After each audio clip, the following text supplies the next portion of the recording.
So, good morning.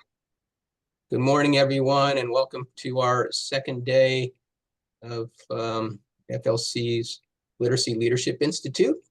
Appreciate you joining us. And I think we have a good agenda with some hopefully useful information and resources that we'll be making available to you today. We'll be wrapping up by 12:30. I suspect we'll probably be done shortly before that.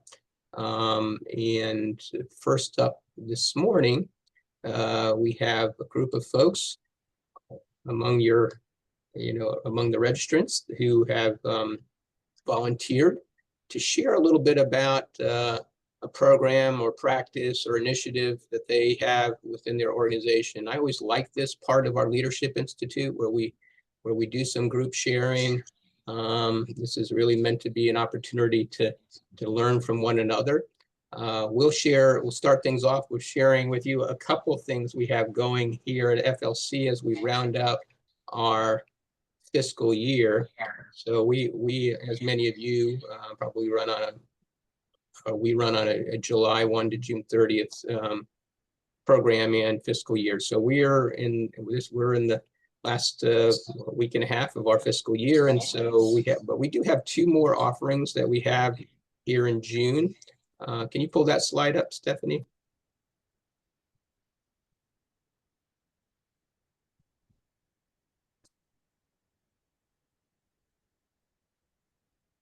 Okay, here we go. So we have our ESOL symposium that's going to be taking place in Manatee County this Saturday. So I hope you can join us for that. And then tomorrow, we have the second in our series of webinars on family literacy, which will include a panel of 3 programs. So again, looking at sort of promising practices from the field's perspective. And that's tomorrow at 1 o'clock. And we can put we'll go ahead and put the registration links for both of those, if we can, into the chat. So hope you can join us for either of those. The symposium is actually an in-person thing, Manatee County. It's on Friday. Oh, I'm sorry, Friday, not Saturday, Friday. I apologize, Friday from 9:30 to 2. So we are kind of in planning stages. We're waiting to hear on our, get official confirmation on our grant from the state, although that's all in the works and the proposal's been submitted and so forth. So we're in a little bit of a holding pattern in terms of sort of planning, or at least announcing anything for the new fiscal year. So but we'll keep you posted on all of that. So moving on to the good stuff, let's go ahead and start with Aurora. Everyone met Aurora yesterday from Seminole State Commits. So I'll go ahead and pass it over to you, Aurora. Okay, wonderful.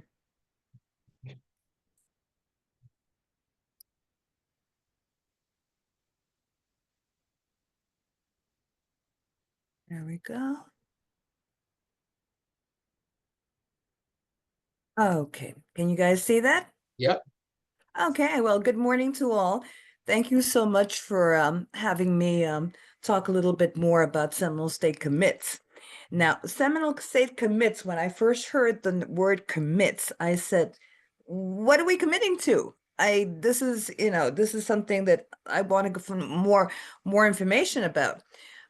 It seems that Dr. Georgia Lorenz from our college, the president from our college, decided that, and rightfully so, that we should have more contact with the community and get out there and be able to not only recruit the community, but talk to the community, find out what their needs are, find out what the barriers that impede their education are, and how we can help the population in our Seminole County be able to get skilled, reskilled, and upskilled in their labor force, so in their job offerings, so we can get them in good jobs, get them better lifestyles.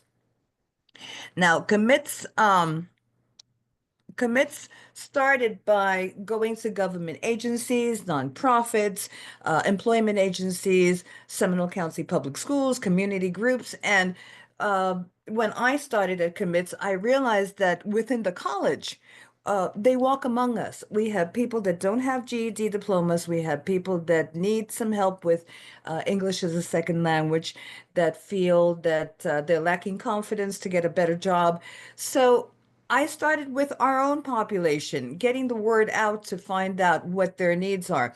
And I live 8 minutes away from my college, so I'm in paradise. I live in the community. I'm part of the community, so that helps out a lot. Now, our focus, what's our focus?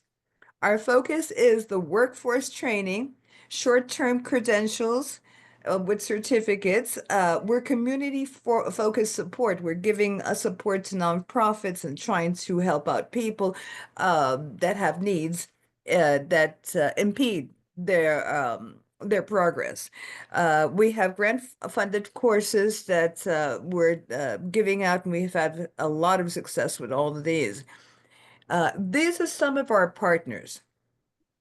As you see, we partner with a lot of people. We have a lot of vendors also that help us out, giving classes and helping strengthen our community. One of these partners is Christian Help. Christian Help is a nonprofit that is an employment agency, and it also helps people within the community. We offered the Ed to Go classes through Seminole State. So when somebody went to get a job, they would ask that person, would you like to enhance your education? Would you like to get a certificate? When we're talking about a 60-something person that is trying to get back in the workplace and has no digital literacy, this is a way to help them gain some sort of literacy by taking courses, taking certified courses. We offer courses that might help somebody who says, "Oh, I'd like to be in the health field." Well, we offer courses that help them pave the way to start a conversation about whether they should continue on to get a degree. We also have, as another example, Entryway. Entryway has been a very successful partner because Entryway is a nonprofit that trains people to work at apartment complexes. What happens is that they train the individual. They uh, Once they get trained through entry force, and they can take the ed2go classes also, this individual can start working in the apartment complexes as maybe in the office or a handyman. The good thing about this is that they also offer housing to people who are housing compromised. So if somebody's living with, a multi-family, multi-generational family, they have housing issues. This is where Entryway comes in and helps them out. Also, and one of the highlights to our program is the fact that we have a community GED. We offer GED at the jail, and we also offer GED at the West Side Community Center in Goldsboro. Goldsboro is historically, it's the second Black incorporated community here in the United States. So it's the pride of knowing that. And we are in there in that community trying to help our population obtain their GED education and get ahead in life. Now, a lot of people ask me, well, why can't they go straight to the college? First of all, a lot of people don't want to go straight to Seminole State Community College because they find that they think, oh, Seminole State is for rocket sciences. I'm not a person. I never did good in school. I'm not going to do good in college. What are you talking about? So they expect college to be this grand situation. Then they walk into this big building that it's so impersonal because you can't find anybody to help you when you don't know where to go to. You're completely lost. This is different. This is small groups. in the community. And contrary to our college where we have 3 semesters and we start the next semester now in August. Well, we can take people at our GED program right now. If you tell me today, I'm interested in going to the GED program, fantastic. You start on Tuesday. We have a Tuesday skills lab. They're not given a student number. They're not directly part of our college. They're part of our college through commits through our program. And what we're doing is giving them the books, the tools, the notebooks, the highlighters, the pens, everything to make them successful in their studies. So we're starting off and we're strengthening their GED. We might give them practice tests to see where they're at, and that will help them if they're passing say, the math test. They're, wow, I can do this. And it gives them the confidence to keep on and continue on into August. So we have the GED has been very, very successful, and it's a great program. Now, similar to the GED, I also have the English as for second language speakers. And I have the Get a Better Job series that this Get a Better Job series was being offered at libraries. So we were all over the county offering on Saturdays 4 workshops. 4 workshops because this is an easy way to get people in. They want a better job. How do you do this? I don't speak English well. Okay, great. And we actually started the Get a Better Job series for non-native, for native English speakers because we realized that even people who speak English are asking us, well, what do I do? And they would jump into our non-native classes. So we decided to also have classes for English speakers to help them out. It's been fantastic because we've been able to strengthen their confidence and get them getting a better employment. I might have skipped something here. No, I think I accidentally deleted it. Okay, also I have the English classes out of the Departments of Health. The Department of Health here in Sanford offers a Wednesday class for English as a second language speakers. And it's a wonderful way to be able to connect to these people because they might not be able to get a whole semester at Seminole State because of their job, because of their children, uh, because of and their issues that go on in their lives. So these people are a little bit limited on time and maybe even transportation. I'm offering in all our classes when we start, and I go there and I give a small presentation. I also offer bus passes. And I try to pave the way to help them as much as we can and give them the resources and connect them with our partners, our nonprofit partners that can help them out. You need a job, go to Christian Help. We always try to see how we can connect them. Another big success that we've had is our virtual classes. We started giving virtual classes in the morning and in the evenings, and those virtual classes have been fantastic. From what I hear, they're all jam-packed full, and more people are calling me trying to get in. And we don't, at this moment, we don't have any openings, but we do have the virtual ESL classes. Then we have Dreamcatcher.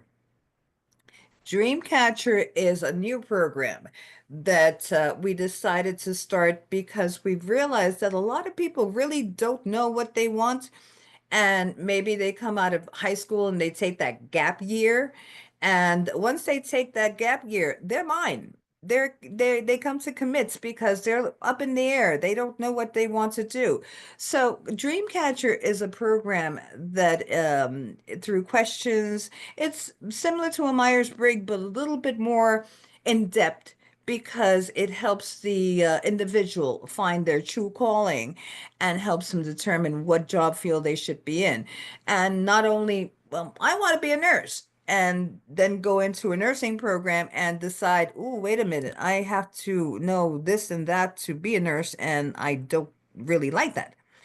And I have to work nights? No, I don't want to work nights. So we actually help them through Dreamcatcher and through the resources within Dreamcatcher realize what their career pathway should be. Oops, wait a minute. Oh, did something wrong. Sorry. There. Okay, so going back to my PowerPoints, I also have, aside from Dreamcatcher, I have business courses that we've given before. We've given courses on business communication, social media, the work series. We had WordPress that we have in store in the future. So these classes for business, we've discovered that a lot of people out there have small businesses at home and or planning to start a business, and my department reports to the Institute for Training, and through the Institute of Training, the Center for Business Development can help these people out. I had one student that he makes empanadas from home, and he started with our ESL classes, and then he jumped on to our business classes, and then he got into contact with, with the uh, Center for Business Development, and they talked to him about how to start a business, what he should do, what are the steps to it, and he's being successful. He just finished his culinary course with us also. So we have a lot of things. We also had a culinary course, incidentally. So we do have a lot of things coming on. Also, since we're associated with different departments at the college, not only does commit stay within its lane, we also overlap with different departments. So while I'm promoting the commits classes, which are free, um, I'm also promoting the adult ed classes where they can have a phlebotomy, CNA, a word class, office word class. These three classes they get for $30 each class, so they can continue improving their career. Through the business development office, I also have that they can continue developing. We have a course that's going to start now, which is community paramedic. And they're also conjuring up a new course, which is line worker. So we have a lot of things in store within the college. And this is a way through commits to promote all this. Now, commits connects with other resources. Like I mentioned just now, I skipped a little bit ahead of myself, but we connect with other resources in the college. We overlap with all the departments. There are so many offerings that we have. For instance, we have free classes for anybody over 60. You can come the very same day the classes start and take a free class. And many of our population don't know this, and it's not really advertised. So I go out there and I promote it because once we get grandma in, that's fine. We can get the whole family in. We try getting a multi-generational aspect to the family. If someone contacts me, I start asking questions. And if I, for instance, I was at the nail salon and the lady next to me, well, one of the nail techs said, "Oh, I'm going for the culinary course." And the lady next to me said, "What culinary course?" And we started talking. And I said, "I see that you have a young lady next to you. What grade is she in?" And well, we have dual enrollment. Um, and then she says, "Well, I have a teenager that's finishing college also." "Oh, wait a minute. We also have Summer Bridge, 2 free classes in summer." It's how to get them connected to the college. It's how to get them going on. And once we get one person connected, we get the whole family connected. And that's the important thing. So, as I mentioned before, we're getting them connected to all our degrees at college. Now, aside from all these, you know, traditional degrees, we have the non-traditional degrees, or we have short degrees. We have trade and construction. We also have say public service, we have the EMT is only 1 semester, and you can continue on to be a firefighter if you're interested, and that would be approximately a little bit over a year. So we have, it depends on the person and what I hear them say.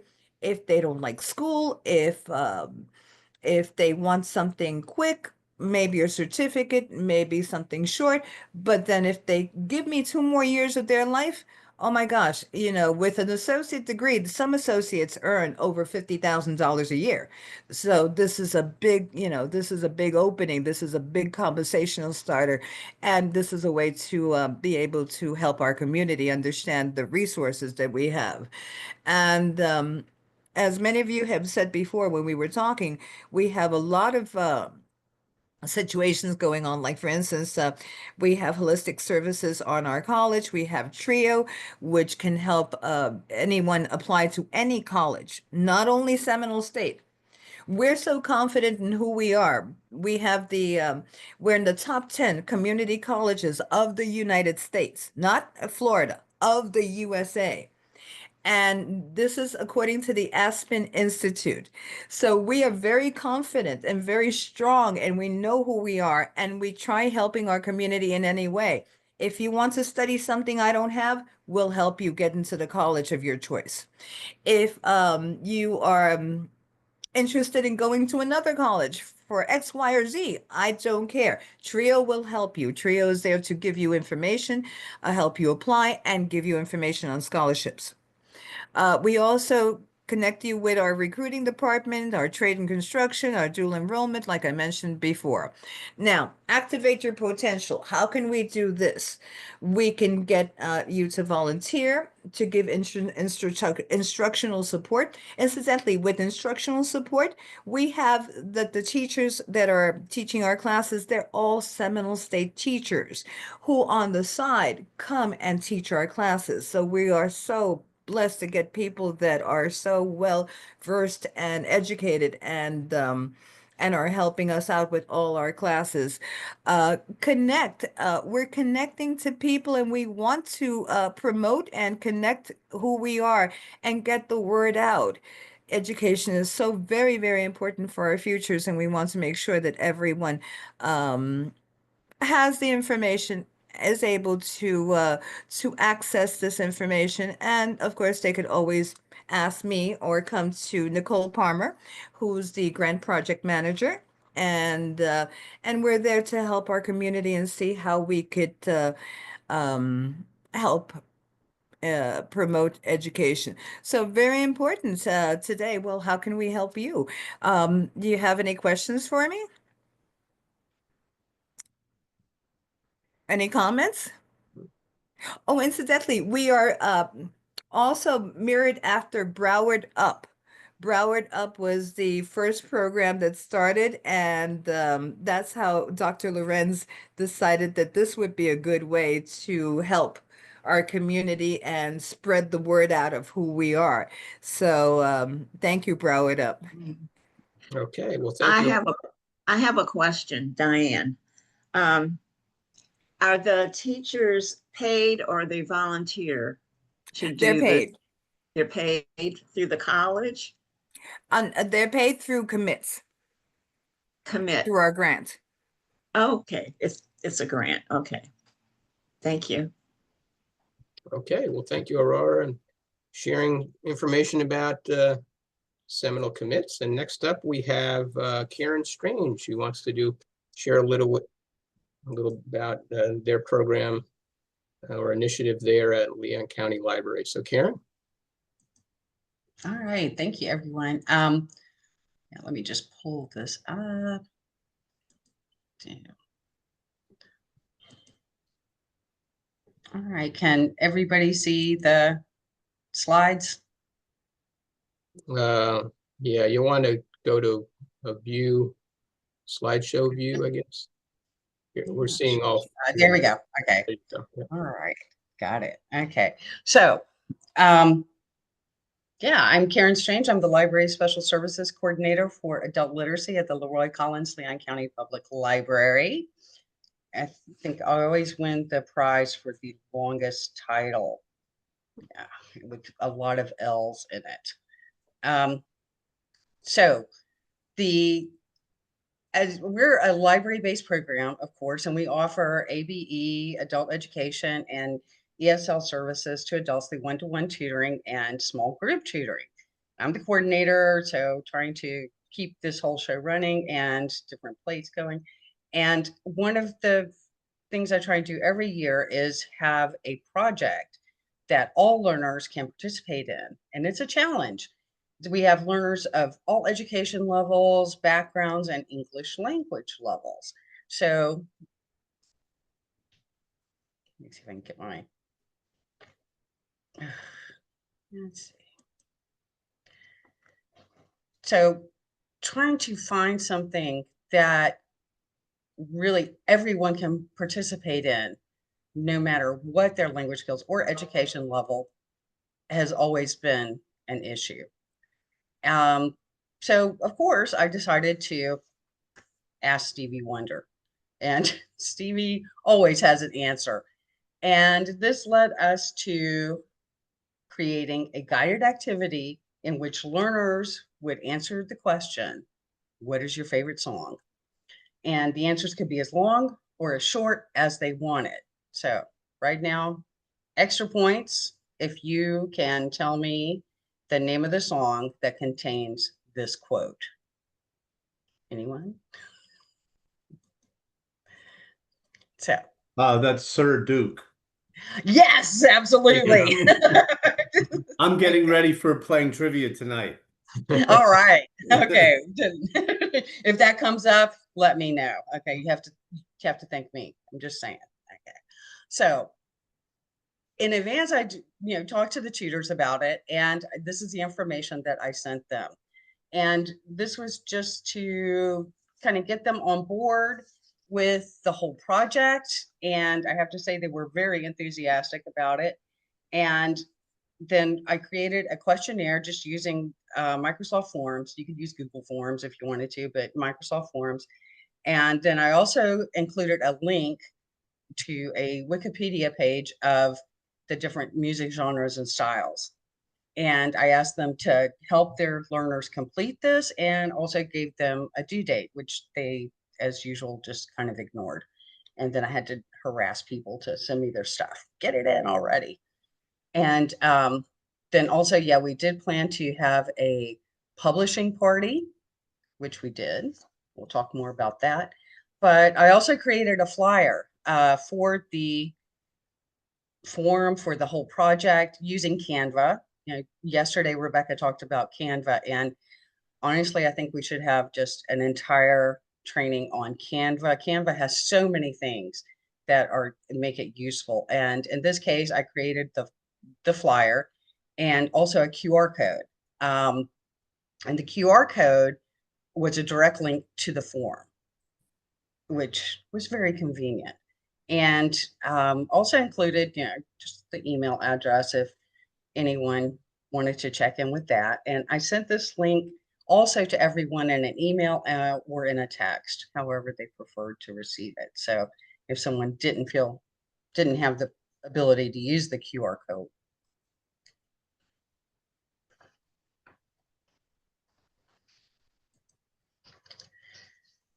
If you look at the forum, I hope you can all kind of see this. It's just a few questions.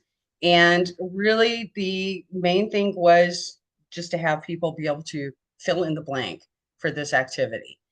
But it also, the idea was to make them think a little bit about it. So what is the title of your favorite song, name of the singer or the band, who is the author? A lot of times people don't realize that just because someone is singing a song, they did not write it. So that's something. And then the genre or style of the song, which let people look at it and realize that there are about 10 million different genres now of music. And then the big question, why do you like this song? And with this one, I left it open so they could just write a few words if they wanted to, or they could write more, whatever they would feel comfortable doing. And of course, what is your name? But I had also let people know that if they felt more comfortable remaining anonymous or using an assumed name, that was fine too. And yeah, we created a booklet also in Canva. And then we actually printed the booklets in-house, and we used the information from the questionnaires that came in Microsoft Forms, which, you know, if you've used that, you can also download it into a spreadsheet. So we just used that information and just copy pasted information into the booklet and with the answers. So it went fairly quickly, and then printed the booklets in-house and used it was officially orchid colored paper, but I feel like it was more wisteria, like a pale wisteria, whatever. It just kind of made it pop a little bit, I think. And then we had our intern, Gabby, and Denise, who is our admin volunteer. They folded and stapled everything. And yes, in case you're wondering, the library, we do have a saddle stapler available to us. And yeah, Gabby is pointing to it, which it did make it a little bit easier for stapling that many of the booklets. Yeah, the students reacted very enthusiastically. We had almost everyone wrote in something, and again, just depending on what they felt comfortable with, what their level was, it could be something, just a very short description. Yeah, our one, we have one of our ABE learners, and he wrote in just, you know, what his favorite song was, Purple Rain, and he likes it because of the sound, which is fine. Yeah, this was probably the first time he had ever participated in anything like this. Then we also had some learners that wrote, I call them short essays. This was one of our learners from China. And yes, who knew that his favorite song would be John Denver, Take Me Home, Country Roads. So, but he wrote exactly why he liked it and what all, yeah, he thought about it. So it was a great activity for someone with higher level skills, being able to use this creative language. And we also used the Canva AI to create artwork if we had shorter entries. And we also used that to kind of point out to the students, yeah, take a look. You can tell that this has been generated by AI, just, you know, different things to look for. You know, we tell people count the fingers, like that sort of thing. And so that was interesting. And everyone really liked the artwork that we came up with. They all thought it was very amusing and interesting, and something, you know, that they didn't realize that AI could do so easily. We also created a playlist on YouTube, which, yes, you can go and listen to it if you want to. And I do highly recommend it. We did check the videos that we chose just to make sure that they were family friendly.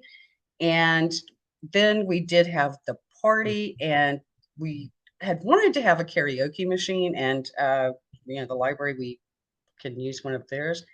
And unfortunately, there was another event taking place in the program room next to us, and I really didn't want the literacy program to get a noise complaint. So, but we did have the playlist playing in the background for our party, and yeah, it was a lot of fun.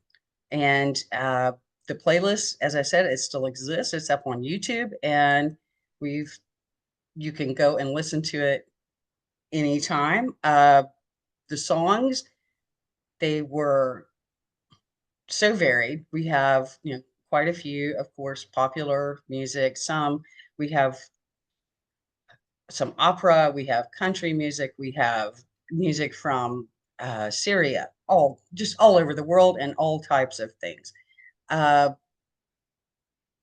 The general outcome, I think, the most important thing was that we created a great community document, and we had a lot of fun doing so. And also, it was just a good activity for any level of learner. And also, I feel like that many of the learners, they did also improve some of their digital literacy skills. Some had never completed an online form, in learning how to use a QR code. things like that, and then working with their tutors. And the tutors, they enjoyed doing it as well. A lot of them submitted their own entries, and they enjoyed being able to help their learners do this. So I'm going to stop sharing. It was a fun activity, and it was inexpensive. Really, our main cost was paper and staples. Yeah. And I think we've created something that is, of course, we have the playlist, but we also have the physical document where people were writing. So it was fun. It was something that I think it worked out very well, and I think it was a success, and we're going to keep adding to it as we go on. Okay, well, thanks, Karen. Sounds like a very creative way to integrate music into the adult ed experience. Is the booklet available in digital format for folks? I can send it to you here. Actually have a copy of the Okay, booklet right here, and yeah, as you can see, we thought about binding it, but it just looked better just having the staples. You know, it depends on how many entries you get as to how you want to do it. But we did it all in house, and I don't know how well you can see the yeah. color. But Yeah, I was just wondering if folks were interested in using this as a model, could they get a absolutely. copy from you of sort of I document? can send everybody, you know, whatever they want to have. I can send the PDF of this, and also the a link to the questionnaire that we used. That would be Okay. excellent. And If again, you could send that over to me, I'll make sure everybody gets it Yeah, that's afterwards. there we go. That's what Thank I'll do. you. I'll send everything to Stephanie. Okay. All right. Any questions for Karen? Yeah, I want to know what my extra bonus prize is for guessing that song. Let's see. I'll send you a copy of the book. Yeah. And No, listen that's to an awesome idea. Great job. we did one thing. I will admit that you know, the songs, they're all great, they're wonderful, but I said if one person had created that playlist, it would be as if it had been created by a drunken ferret. They are all over the place. There is so much fun. That's the best part, is just looking at people's entries and why they like the songs, and just it's a fun project, and I feel like that it was also not just fun but useful. So And you got your music when you have a classroom party, right? You know. yeah, we are always using this. Yeah. Always. Very good. Any other questions for Karen? Okay, well, thank you, Karen. Appreciate that. Next up is Peyton with the Adult Literacy Lead. Hello, everyone. I love that project, Karen. We're kind of working on something similar at the Adult Literacy League. We love music, but we love food even more. Like, our class potlucks are legendary, especially in our ESOL classes where we have food from all over the world. So we're working on like a community cookbook with recipes from students and volunteers. And we're hoping to put it together into like a cookbook that could be like a little fundraiser, and we'll also have like a release party at our office with like some students serving some of their recipes. So I love those like community, like crowdsourced projects where everyone just shares a little bit of what they love. It's so cool. But anyway, on to what I have to share today. I'm usually the youngest one in the room and things like this, and like I don't really have much I can share with you seasoned folks, but I can share stuff about social media. I can tell you about that. So that's what I'm gonna do today. Can everyone see my screen? Okay. Yep. Okay, sweet.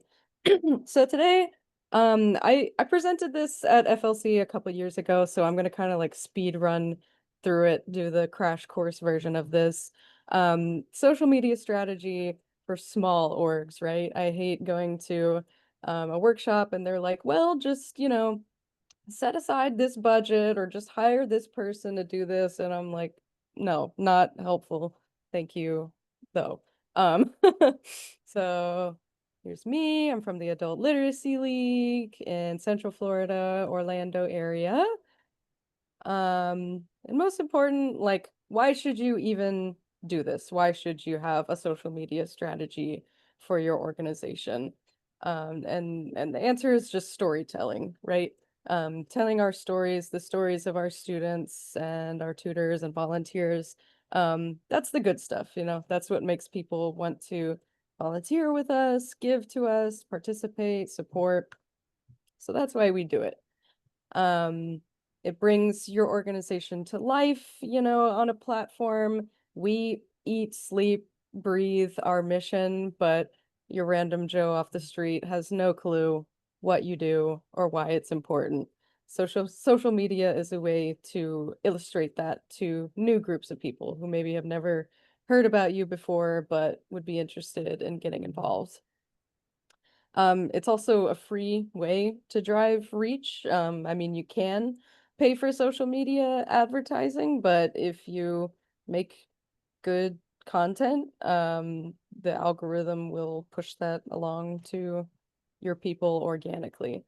It also creates brand loyalty. So, you know, we're humans, we have monkey brains. We like to see people that we know and we love.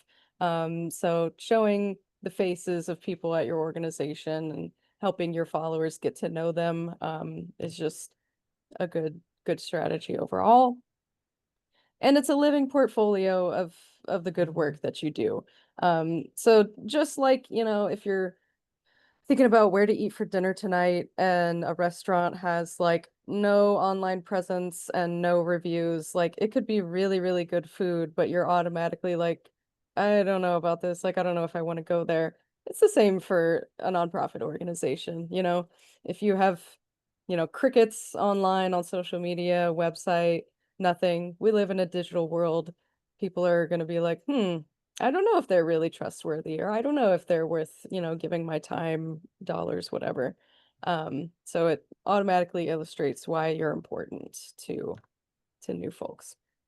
So what will you need? Not much, I promise you. One or two social media platforms to focus on. It's okay to start small. You don't need, you know, a TikTok account and a Twitter, X, my bad, whatever. You, you don't need 8 million social media platforms. You know, find where your people are. You could do like a survey maybe to your community. You know, hey, what's your number one social media platform? If they're on Instagram, do Instagram. If they're on Facebook, do Facebook. Whatever works. A very important, a digital native to head social media strategy. So I'm talking Gen Z to like early millennials. This can be a staff member, it can be a volunteer, it could be, you know, your kid and you buy them dinner, you know, or pay for their groceries in exchange, whatever it is. I do my dad's social media strategy for his business, so I'm no stranger to this. It's important that it's someone who grew up speaking the language of social media, because as you know, people who are familiar with ESOL, social media is another language as well. And if it's not one of your native languages, it's just, you know, pretty difficult to get into it. Not impossible, but someone who grew up with a smartphone in their hand will be able to do this stuff in the blink of an eye. And students, clients who are willing to share their stories. Doesn't have to be, you know, their life story, but just, hey, you know, this student got their citizenship. That's awesome. This student got their GED. Celebrate with us, you know.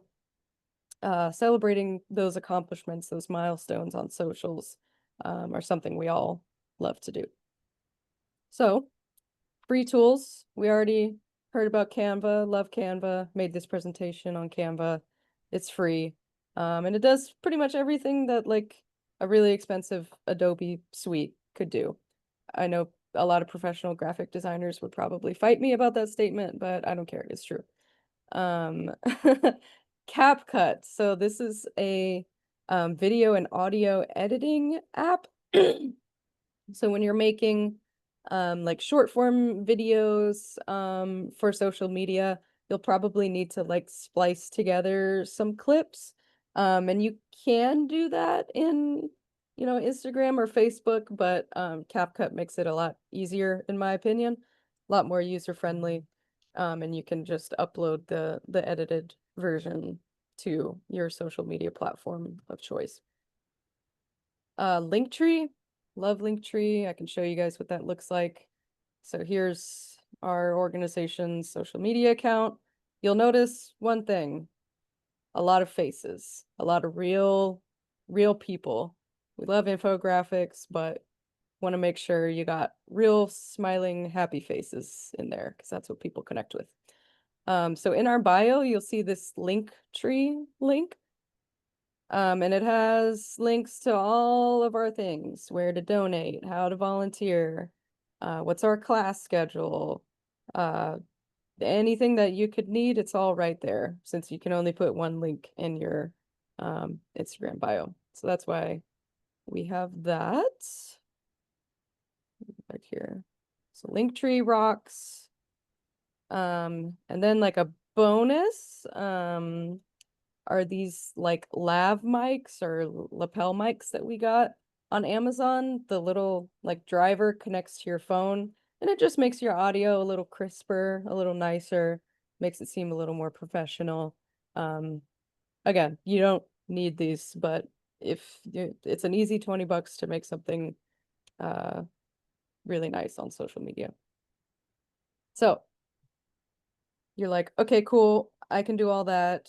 That's all free. That's great. Like, where do I get started? What do I even post about? This is where I recommend building content pillars. What are content pillars? They're like, it's a set of like maybe 5 to 7 things, like categories of what you're going to post on social media. The reason for this is to keep your content focused. So you don't want to be posting about stuff that's irrelevant to your audience or has nothing to do with your mission, because if it's not moving the needle on your mission, what is the point? So here are our content pillars to give you some examples. Organizational updates, basic news. Social media is for sharing what we're doing. So that's what we do. If we have like office closures for holidays or whatever, you'll find out on our socials. Community resources, so stuff that maybe is not part of our organization or our programs, but is super helpful for our students and our community. We want to share that. And then this one is like the the cornerstone of the content, which is success stories. So stuff about our students. Like these 2 students showed up in class. They were both from Venezuela and knew each other in Venezuela. Like he was her doctor. And they just showed up in class together and we're like, oh my God, what are you doing here? Like, that's crazy. Cool to share. Student and a tutor working together. You can see them doing their thing. Oh, that's actually them working on her essay for the FLC writing thing. That's cool. Pictures of classes. What does it look like? What does it feel like to be, a part of your program? Industry news, industry stuff, to share that. I'm not going to play all of this, but you can go to our socials if you want to see that. Offering your opinion on, the new PIAAC data, or, what Greg shared the other day, sharing what that means for your organization and the industry as a whole. And then short form videos. So, these can be silly, they can be informational, they can be whatever you want it to be. The algorithms on pretty much every social media app are really pushing these short form videos. Yeah, these are just more examples you can find on our socials. So you can do whatever you want. Find a trending audio and make it work with your mission. Find a caption that works and go for it. Yes, storytelling is so vital. It's the reason anyone cares about anything. They care about real people wanting to help them, get better. And that's why people engage with your mission. So yeah, that's all. I know this was like super quick, but I am happy to answer anyone's questions and also answer any questions offline. If you want to hit me up on email, I'm always happy to help. Yeah. Okay, fantastic. Any questions? Questions for Peyton? I see Michelle's maybe got her hand up. Okay, go ahead, Michelle. Sorry, you're still Oh, muted. you're on mute. I unmuted myself and then muted myself again. There Sorry. you go. Thank you so much for this presentation. Very helpful. I'm wondering if you could just tell us a little bit more about short form video. Yeah, Like short how you form do that. videos. Like just, yeah. Sure. So these are like the viral or trending videos that you'll see when you're like scrolling Instagram Reels or TikToks or whatever. And basically it's just about how can I take this, trending video format and relate it back to my mission. I have a whole process that I kind of go through for this that I'd be happy to share with you offline, but basically I just like scroll through reels and every one that I'm watching, I'm thinking, okay, is there a way that I can, adjust the caption or film a video to make it relate to our mission? And then I just grab the audio, film a quick video, and share. I know that's not very helpful. It's more of like a hands-on like editing thing, which I'm happy to hop So are on a you call. using something like CapCut to do that?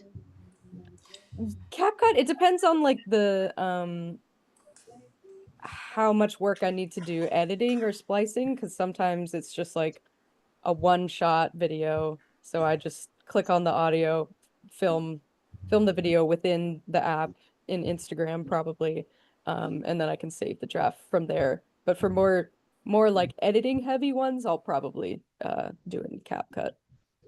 Thank you so much. Yeah. I think to add on to that, you can also use just a cell phone video and upload it to like a Google Drive or something like that, where it's kind of online and maybe easier to put into some of those programs to edit. I will note that I've seen more online about CapCut changing some of their privacy policies. So if there's ever any sensitive information, I think they own some of the copywriting whenever you're inputting your videos. So it's just something to keep in mind. Usually it's never any kind of issue, but they do have the right to utilize some of that video if they want for like promotions and things like that. So there are different, of course, there's so many applications. Another one that I would recommend that maybe is a little bit, I was trying to think of another short form that was maybe also user friendly, but I know I use like, let's say the Adobe Premiere or Final Cut Pro is kind of like their speed version of that. So great ideas though. And I also wanted to ask Peyton before we hop to another question, do you have photo release like contracts, or is that written into your like volunteer, could you talk a little bit more about that? Yeah, we put it into our student intake and assessment process, asking like, is it okay to share your story, share your photo, and either they say yes or no, up to them. Yeah, just make sure to get that consent. Awesome. Yes, absolutely. And I also think you can edit videos in Canva as well. I've done that sometimes. And I think Instagram like just released a new like separate editing app. I haven't tried it yet though. But you have options for I think what you want Wave to was the one do. I was thinking about. Yeah. Wave, yeah. A little bit Oh, more sorry, like plug Susan? and play. Yeah. Sorry. Go ahead. Next question. Yeah, Susan? I have two questions actually. Do you have a recommendation about the frequency of posting on social media? Because some people, I think, overpost. So do you have a magic recipe? There is no magic recipe, and I think that's a good thing. It depends on your organization. For for our organization, my rule is like just if we have something to say, you know, I'm not gonna post if especially if it falls outside of our content pillars. You know, I don't think posting every day on every platform is a necessity. Um, but yeah, whenever you have something important to share, I would say no more than once per day, of course, though. Yeah, whatever's sustainable and you guys can make sure to show up. Let's say if you try to post 2 to 3 times a week, you know, we'll say like if we do like a content schedule, you can also pre-plan a lot of that. So you can either schedule some of those posts. So you don't have to, you can front load some of that work. But whatever keeps you consistent, because I think however you continue to feed the algorithm it will start learning from you too. And there are some platforms like Hootsuite that do maybe like social media management, and they do annual releases of their own studies based on like what time is best to post, what day of the week, things like that. So I always like to check into those too. And thank you for that segue into my second question. Yes, of course. How do you keep up with the ever-changing algorithms on social media? They change constantly. How do you keep up? They do. I kind of like obsessively follow um industry experts on LinkedIn, so like people who are in content creation and social media management for like, you know, very popular brands like Wendy's or Lyft or Duolingo. They're always super on top of that stuff. So whenever I'm doing my daily doom scrolling, as we all do, I just Would you make mind sure to, sharing what those sources are? I would love to know. That would be yeah, very helpful. I'll go through my my LinkedIn feed and I'll share some of my favorite industry experts with y'all. I'll send that to Stephanie. Fantastic. Thank you. Can we connect with you on LinkedIn? Because I bet do you post stuff on there that would be helpful, like resources and stuff? Because I would like to connect with you there just to see what you're doing. Not as much as I should, I'll be honest with you. But yes, I would love to connect with you all on LinkedIn. I feel like people who manage social media for, you know, their organizations or brands or whatever have like terrible personal social media because I'm so focused on like the org. But I'm somewhat active. Yeah, definitely add me. What are your thoughts on, you know, this emerging technology now around AI generated video? Do you think, have you ever tried doing anything in those areas, or what are your thoughts on it? Um, I'm very personally averse to AI. I think it's just very um uncanny, you know, and like ethically questionable. I think it has some, you know, phenomenal uses like for our students, okay? One of our ABE students has, you know, really moved up in her career, but like some tasks just take her a little bit longer or she needs a little bit of help to do it. So she runs some things through ChatGPT and it's made her life so much better. I think that's great.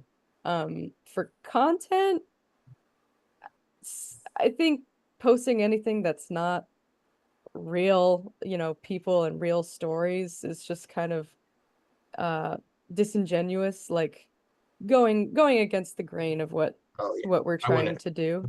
propose that. But I'm just in terms of Yeah. video, like animation and those kinds of things. You haven't done any of that using it to prop up I things. really haven't Yeah. tried just because I know it's, you know, uh can be stealing from real artists. Oh, okay. Yeah, that part of it. Yeah, I think as a nonprofit organization, I don't want to get into anything like ethically ambiguous because that could be really, uh, Okay. really not good. At least Fair on Not to enough. say the, there aren't good ways to use it though. Yeah. yeah, Yeah. definitely. I was gonna say on the photo generation and things like that, video, it like we're saying, even Karen brought it up earlier, like it hasn't quite caught up to real life yet. So like, let's say fingers are going to look weird, or there's different things that may not kind of give the result that you're looking for. I think it's also important just to add a disclaimer sometimes if you are using a generated photo that, in your caption that, supported by AI or something like that to help your community help distinguish some of those from, let's say, yeah, more authentic, in real, if we'll say photos, things like that. But in terms of content creation, I know it's also a great tool because you could even add, your organization's website into the prompt and, say, hey, if you need some ideas coming up with those content pillars, what seems to be those themes coming from our website, and it can help shape also what that outward projection is and help get a little bit more aligned with what you guys are looking to continue sharing. Okay, definitely a well, thank start. you, Peyton. Right. Appreciate your sharing good work that you're doing around social media at the Adult Literacy League. Impressive, and some tips as well as how you might be able to do it better. So with that, we'll move on to Charlie Hello, from Osceola Library. Welcome. my screen shared here.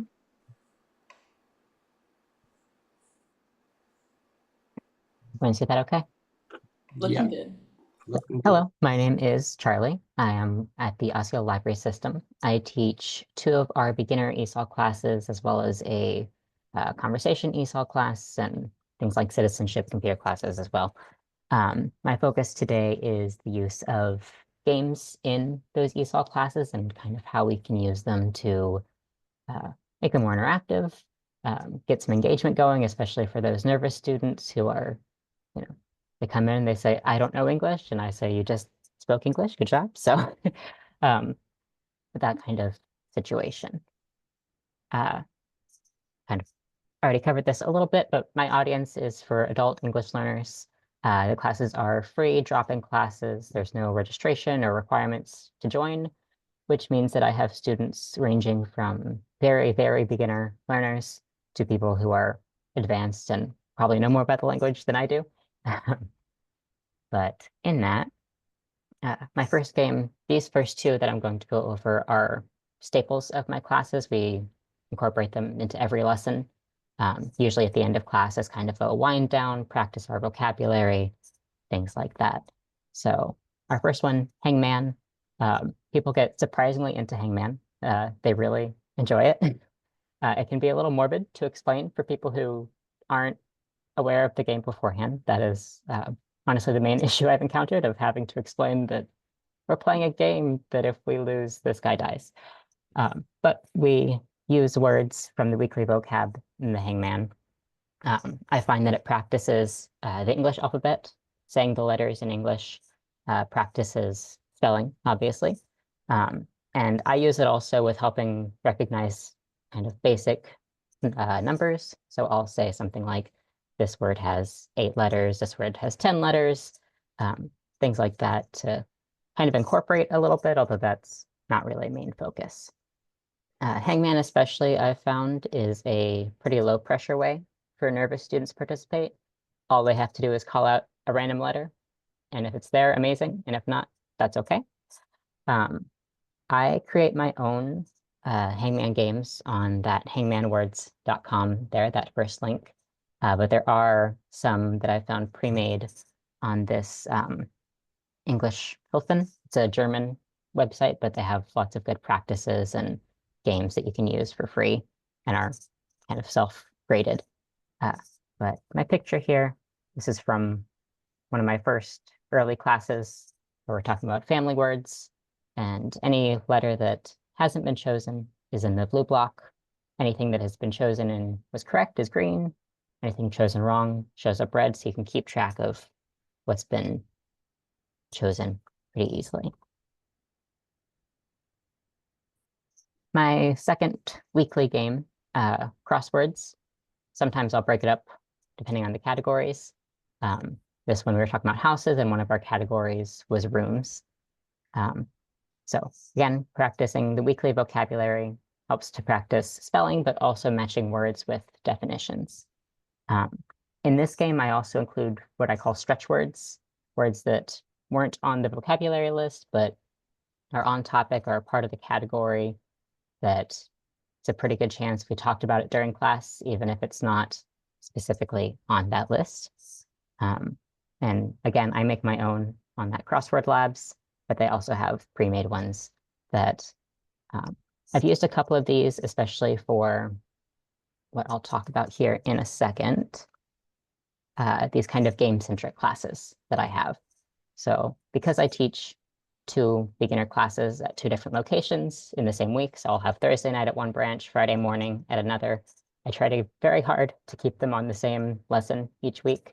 So when one can meet and one can't, for the class that meets, we'll have kind of a game review type day.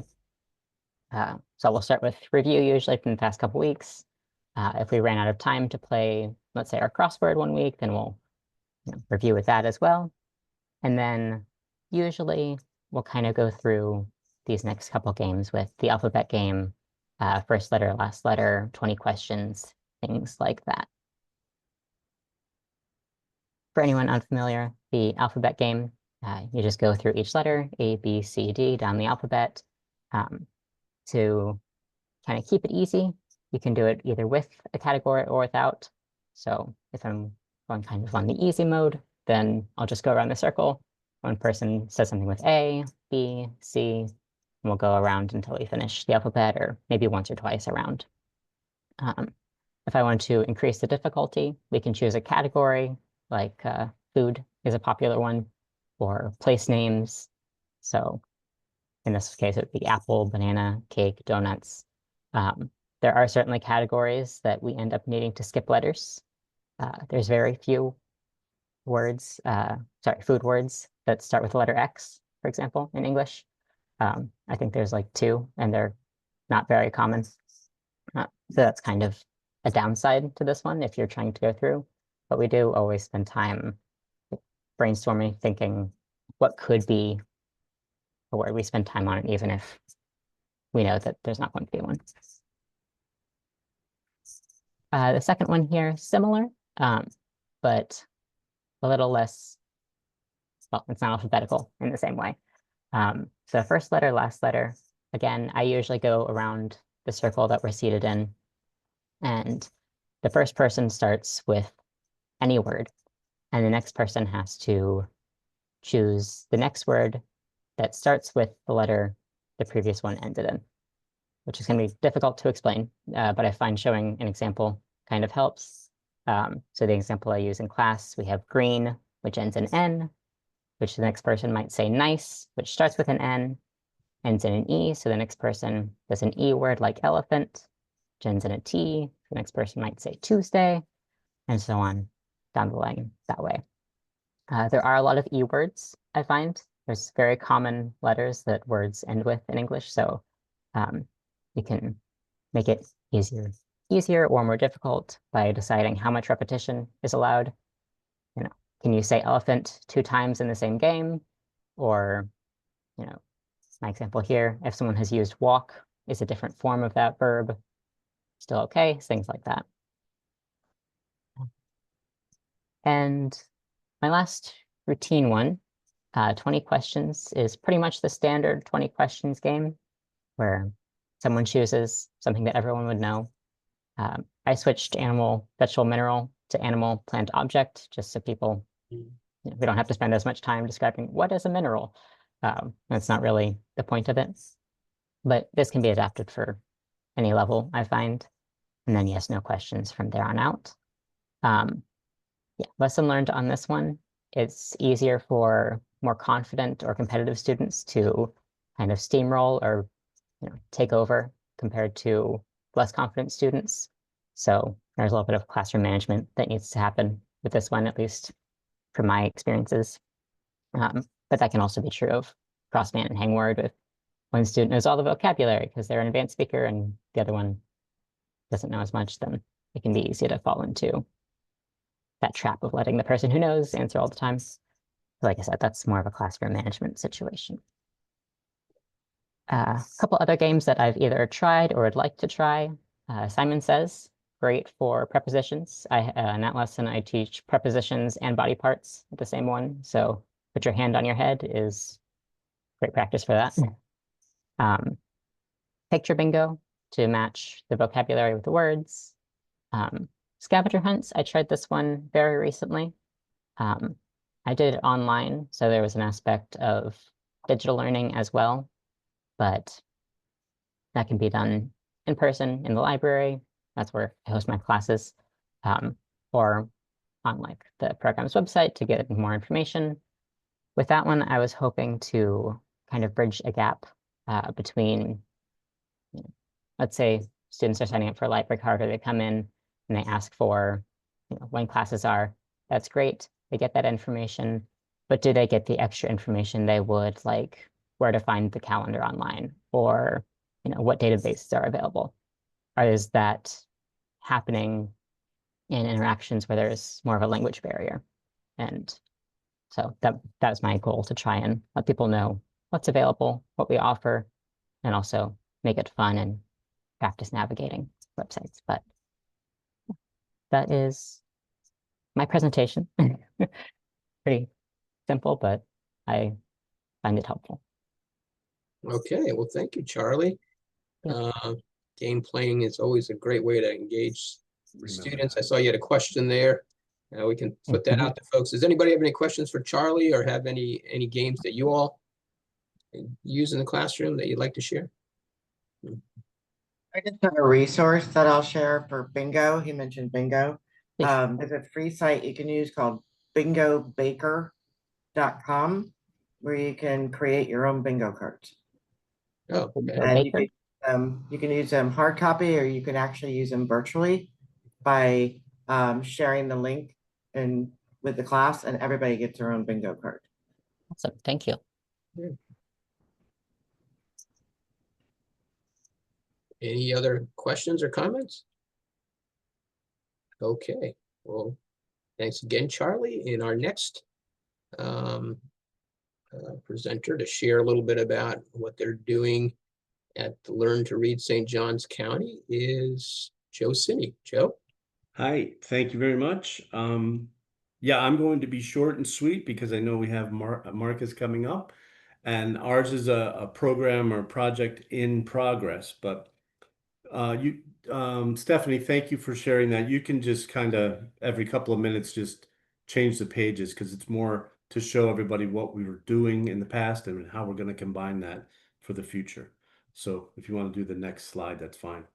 I wanted to thank Florida Literacy Coalition and obviously a lot of the people that are on here.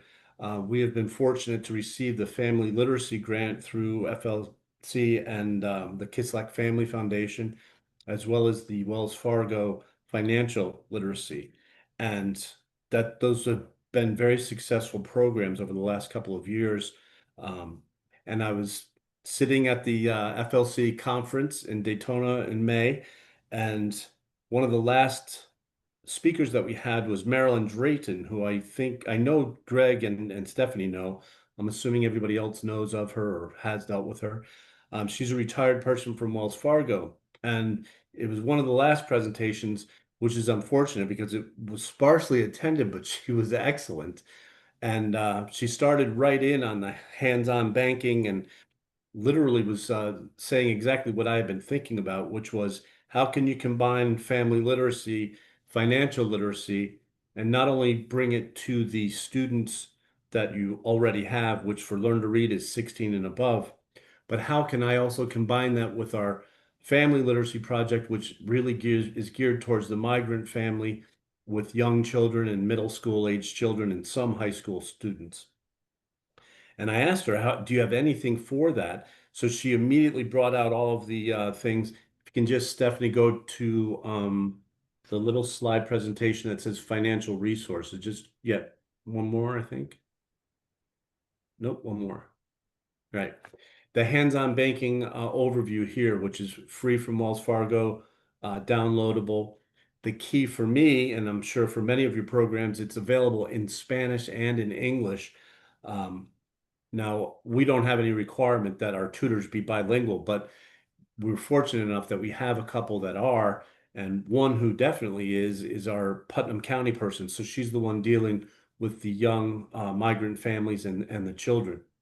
And this hands-on banking is not only available for adults and what I call regular students, but it's also available for youth, middle school, and high school, which to me is huge because that is obviously something that's totally lacking in the public school system in this area. And from what I've heard from almost everybody everywhere, that it's rare that somebody has any courses in that in high school and or college. So one of the things that I'm working on with Marilyn is I'm meeting with her in July. She's coming in here to go over everything, and we're going to have it geared towards the middle school, high school age students, and obviously the adults too. And Jim Flood, who's a financial literacy or financial life coach that's been involved in our financial literacy grant for many years, has done a workbook that's been super successful with the adult students that we had. It basically covers things like budgeting and credit, establishing yourself and living within your means and getting out of debt and all those things. They've been a great workbook, a great find for all of our students. So I spoke with him recently, and he's willing to modify that, tweak it to the point where it's something for middle school and young people. So it's something that they can relate to, and certainly need. So that'll be nice to be able to combine the two of those things. And then Jim will give, and I don't know if I can convince Marilyn to do it, but Jim will definitely give seminars to our Putnam County families, as well as the ones here in St. Augustine, which are adults, and go over the financial literacy and the family literacy component in Putnam. The other thing I'd like to add, which is obviously I'm not a big proponent of teaching to a test in any way, but when you talk about GED, obviously that is what you have to do. You have to teach to the test because that's what the students are here for. So with our younger GED people 18, we actually have one who's 17. He did not, for different reasons, didn't want to go back to high school. So he is in our GED program. So with all of those students, I would like to add a component of this financial literacy for young people, hands-on banking, the dollar decisions and all those things that you see in front of you. Not so much as a requirement, but definitely once we get them to pass one or two parts of their GED and they have the confidence and the faith in us, then to introduce this, because to me it's something, it's a valuable skill that all these students will have that they can take with them once they get their GED and secure employment. So like I said, I'm going to be short and sweet, but this is the program that we're working on. I wanted to say thank you to FLC for all the things you've given us already. And I think that the combination of the financial literacy and family literacy can actually work out well for our students. So thank you.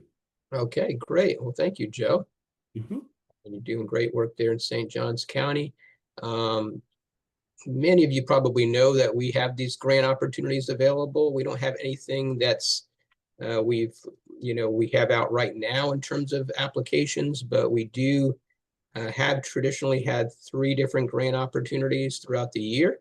Joe mentioned 2 of them, our financial literacy grants of up to $5,000 supported through Wells Fargo. We traditionally put that application out in the fall and hopeful that that will be renewed this year. These are annual renewals, but assuming that continues, and we've been doing it for a while, that'll be out in the fall. And then we have our health literacy initiative grants, also up to $5,000, supported through the Florida Blue Foundation. And as Joe just referenced, our Kislak Family Foundation grants to support family literacy. And those are grants of up to $10,000. And we just made those awards here last month. In fact, we just made both our family literacy and our health literacy come out around the same time. So look for those early next year. So are you saying something, Joe? We can't hear you if you are. Oops.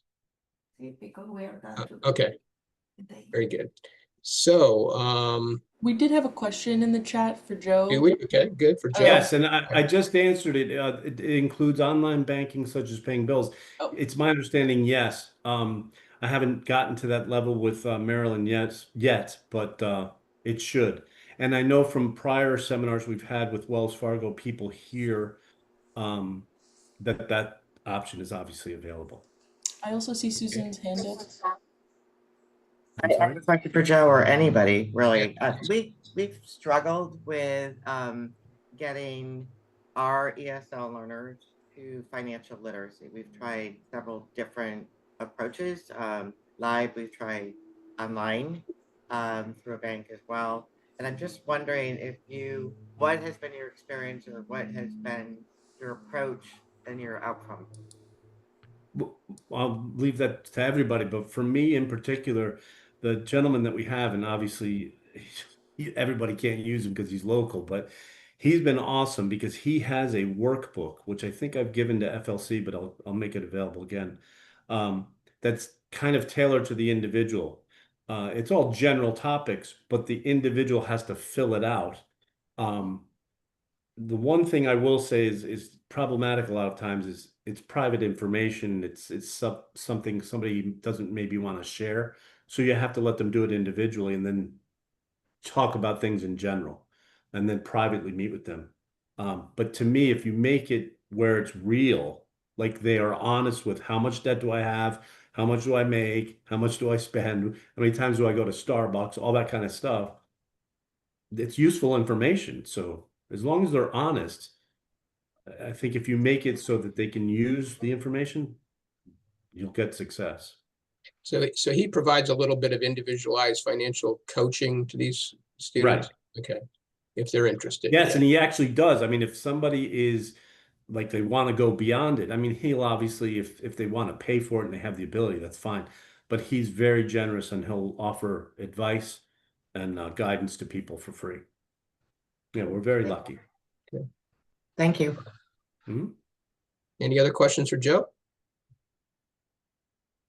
Okay. Well, good. So we're actually wrapping up a little bit early. Our next session is at 11:15, where Marcus will be joining us to talk about diversifying funding to grow your programs. So we'll just stay here, stay put, but feel free to step away and we'll see you back here at 11:15. Thanks.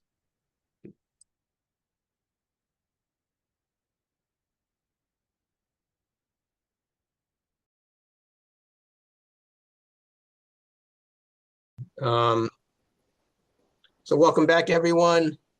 And thanks again to the 5 of you who volunteered to do some sharing earlier. I think that's one of the real benefits of this kind of forum, when we can kind of share with one another promising practices and programs and initiatives that really have worked well for our organizations. And next up, we have Marcus Haile, who is the president and CEO of the Literacy Alliance of Northeast Florida. The Literacy Alliance has really gone through quite a transformation under his leadership and has grown quite a bit over the years. And Marcus is going to be talking with us about diversifying our funding. And I know funding is always a hot topic. And a goal of many of our organizations is to have a diversified funding base. It really can be very helpful in growing our programs and not becoming too overly reliant on any one source. So the Literacy Alliance has done some really interesting work in this area and had some success. So I'm going to turn it over to you, Marcus, to share a little bit about your program and some tips you have for diversifying funding. So thanks again. Okay, thank you, Greg. It's a real treat to be here. I appreciate the invitation, and hopefully everybody can hear me okay. Do I have a okay audio? All right, very good. I also understand, I think I'm the last one on the agenda before you all break. So I will be mindful of that. And I'm sure you guys have been going on this for a couple of days, but yes, thank you, Greg, for the introduction. I not only have been here at the Literacy Alliance for about 6.5 years, I've been in the field for almost 30 in a range of fundraising and program management roles. It by no means makes me an expert on anything. And so I think everything that I share today is up for debate.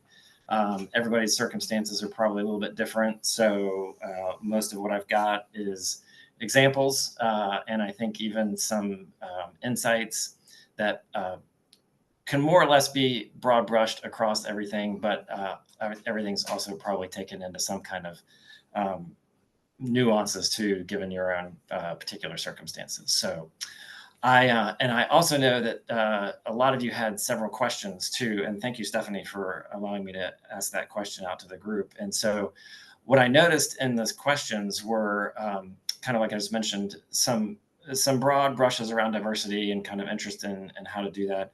But also what I realized is probably difficult for me to answer without knowing some of the specifics in the context of your particular situation. So if it's okay, what I'll do is at the end of this presentation, I'll have my contact information. And I am very happy and up for talking to each one of you individually that had questions. And all you need to do is just reach out to me by email or phone call. And I'll either respond by an email to your question, or I'm happy to make time to get together one-on-one online and go through any questions you've got and see if I can't provide any kind of advice and help you the best I can. So hopefully that's a value add there. But in terms of starting off with the idea of the diversifying of your funding, key question is, why do we do it? And there's lots of reasons to have funding in general, and diversifying it can help you address each of these, but particularly around the idea of making sure to sustain your core programs while also making sure to enhance them. Sometimes we can work from a base of support and then diversify in order to do new things, do some innovations, do some enhancements. Other times we're working on diversifying to just simply have those core services as well. We can also diversify to get the growth and expansion. Again, we might have some core funding that's allowed us to have a foundation, but if we want to grow, we want to be able to diversify as well. Unfortunately, sometimes we have budget shortfalls and gaps, and we want to try and fill those. But then also just in general have new initiatives and make sure that we're innovating. And that's often a good place for diversity. And oftentimes funders are interested in those things too. And I've mentioned budget here too, and you'll hear me talk about this a little bit more as we go, and we'll get into it some in those slides. And I think one of my questions out to the group too is along those lines of, asking you all what kind of control you have over your budget. And that's a key factor in any of this fundraising. It will often come down to not just the composition of your budget, but how much control of your budget do you have? Are you a nonprofit CBO organization that's independent and you're the executive director or CEO and you've got control over that budget? Or are you maybe a staff person in that organization that's got a program department, but the budget's kind of set for you, or your leadership staff or the board of that organization are doing the fundraising? Or maybe it's a library system and your budget's set by the city or someone else within the organization. And there may still be some opportunities for diversifying, but it might not be as turnkey or as easy to do. So that's something to keep in mind and think about as we go. What do we often raise these funds from when we're diversifying? Most of you might know all of this, but it's worth repeating. Most donations are going to come from one of these areas, whether it's individual donations, which are usually private, obviously private, but they're individual people, sometimes families. Grants, there can be public and private grants, and we'll get into a little bit more of the private and public differences here in a little bit, but also fee for service. I don't know if any of you do that, but that's certainly an option if there's things that you're able to raise money for by having a fee for it. Sponsorships, of course, these are usually tied to special events, and then in-kind services as well. I know oftentimes a lot of us are using volunteers, and that counts definitely as a resource. And we won't get into it a whole lot today, but one thing to note about in-kind services is there are kind of informal in-kind services that often are things like just something that was donated to you, whether it was time or a product. But then there's also in-kind services that are more in a financial legal frame, which means they usually have to have some kind of offsetting expense in the budget. So in other words, if you've gotten something donated, for it to be considered in kind in a finance perspective, there usually has to be an offsetting expense on that too. So something to keep in mind when looking at those. And then the other question that often gets asked is, how do we do this? And there are not necessarily as many vehicles for fundraising as we might think. But one thing to note and take into consideration is the activity actually really fundraising? And what I mean by that is there are lots of activities around fundraising, often known as resource development, where there might not necessarily be that immediate return of some kind of funding coming in. A lot of times there are things that we need to do that lay the groundwork for the fundraising, and they're still really important. And so if you look at it in a holistic context, of course, it's fundraising, but oftentimes important to recognize that there are activities that we'll do that have to be looked at in the context of some form of opportunity cost. In other words, you're going to need to spend money on them so that the ground is laid as you go forward to be able to have some really successful fundraising. Examples of that include grant writing. I would also even throw into that grant research. So if you're in a space or looking to be in a space where you're doing a lot of grant writing, you're often going to need to have the time to do the grant writing, whether it's you or you've got somebody else to do it, even the research itself to find the grants.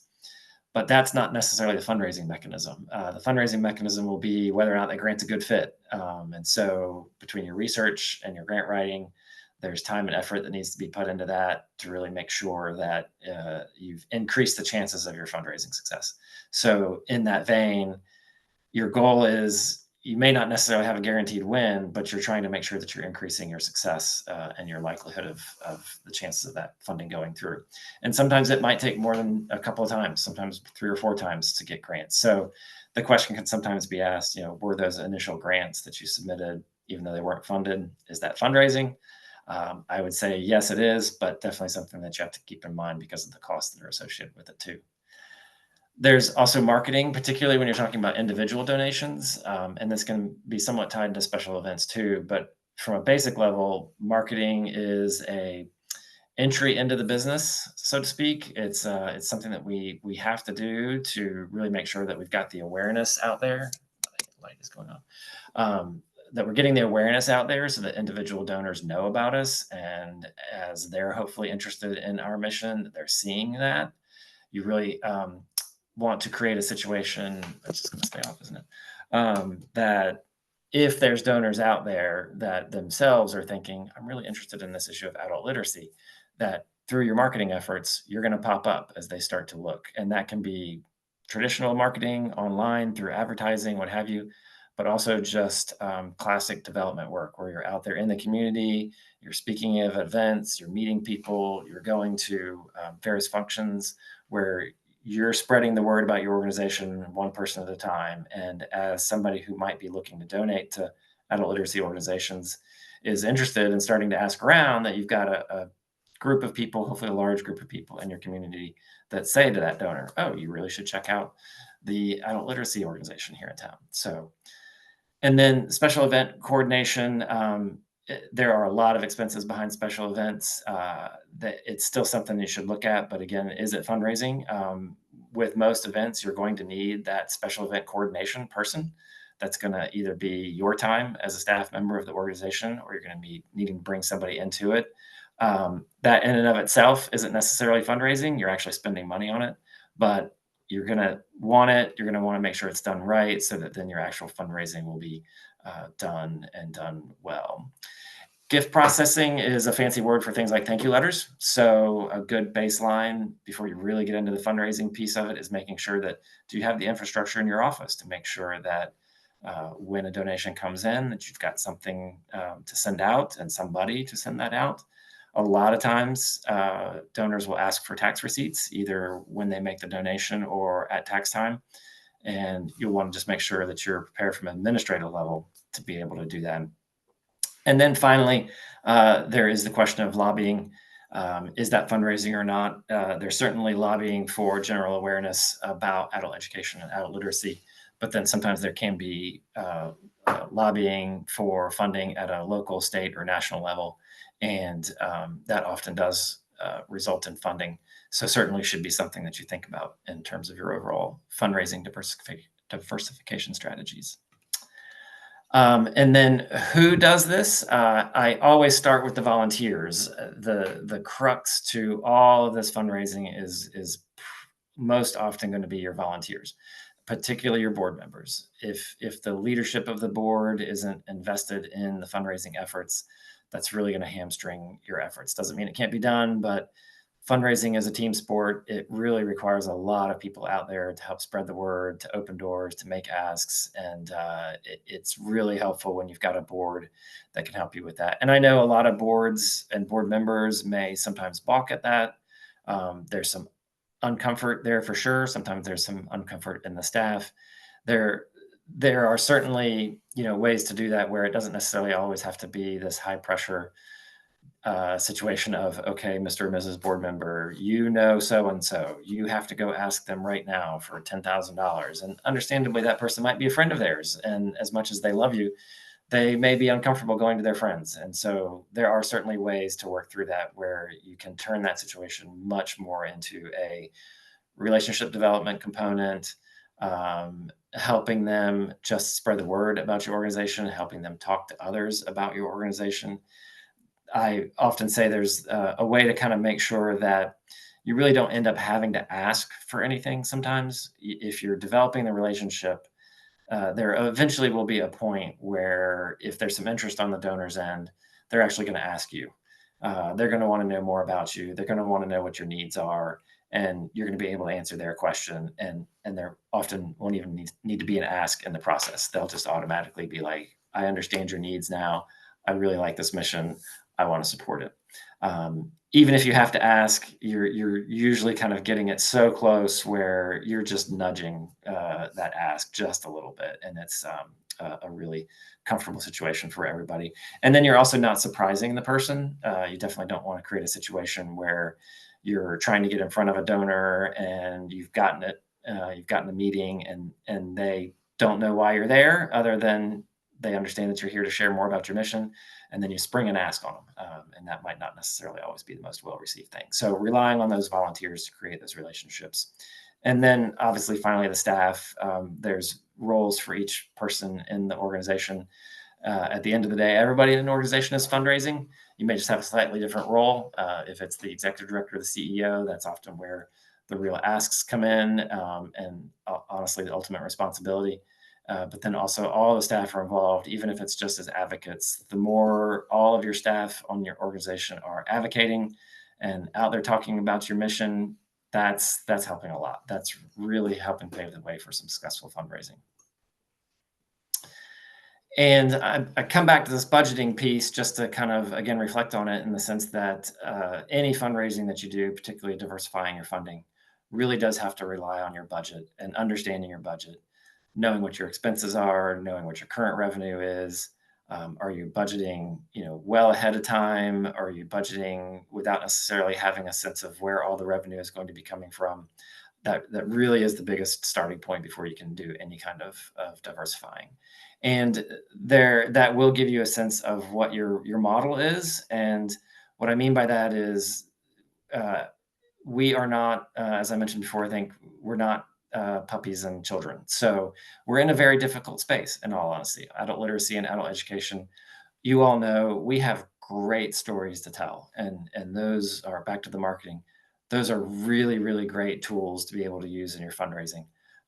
But at the same time, they're not necessarily the Humane Society and cute puppies or the children that are reading books and all that. Some of you may be doing that as well. I know some of you have some children's literacy programs, but all in all, adult literacy and adult education can be more difficult than most places. So knowing that may inform your business model. So for example, a Humane Society funding model is really reliant on oftentimes a lot of marketing. They can do a lot of marketing. They can do a lot of direct mail. They can do a lot of internet advertising and really rake in a lot of small, high volume donations. And that may be somewhat difficult for adult literacy, adult education organizations.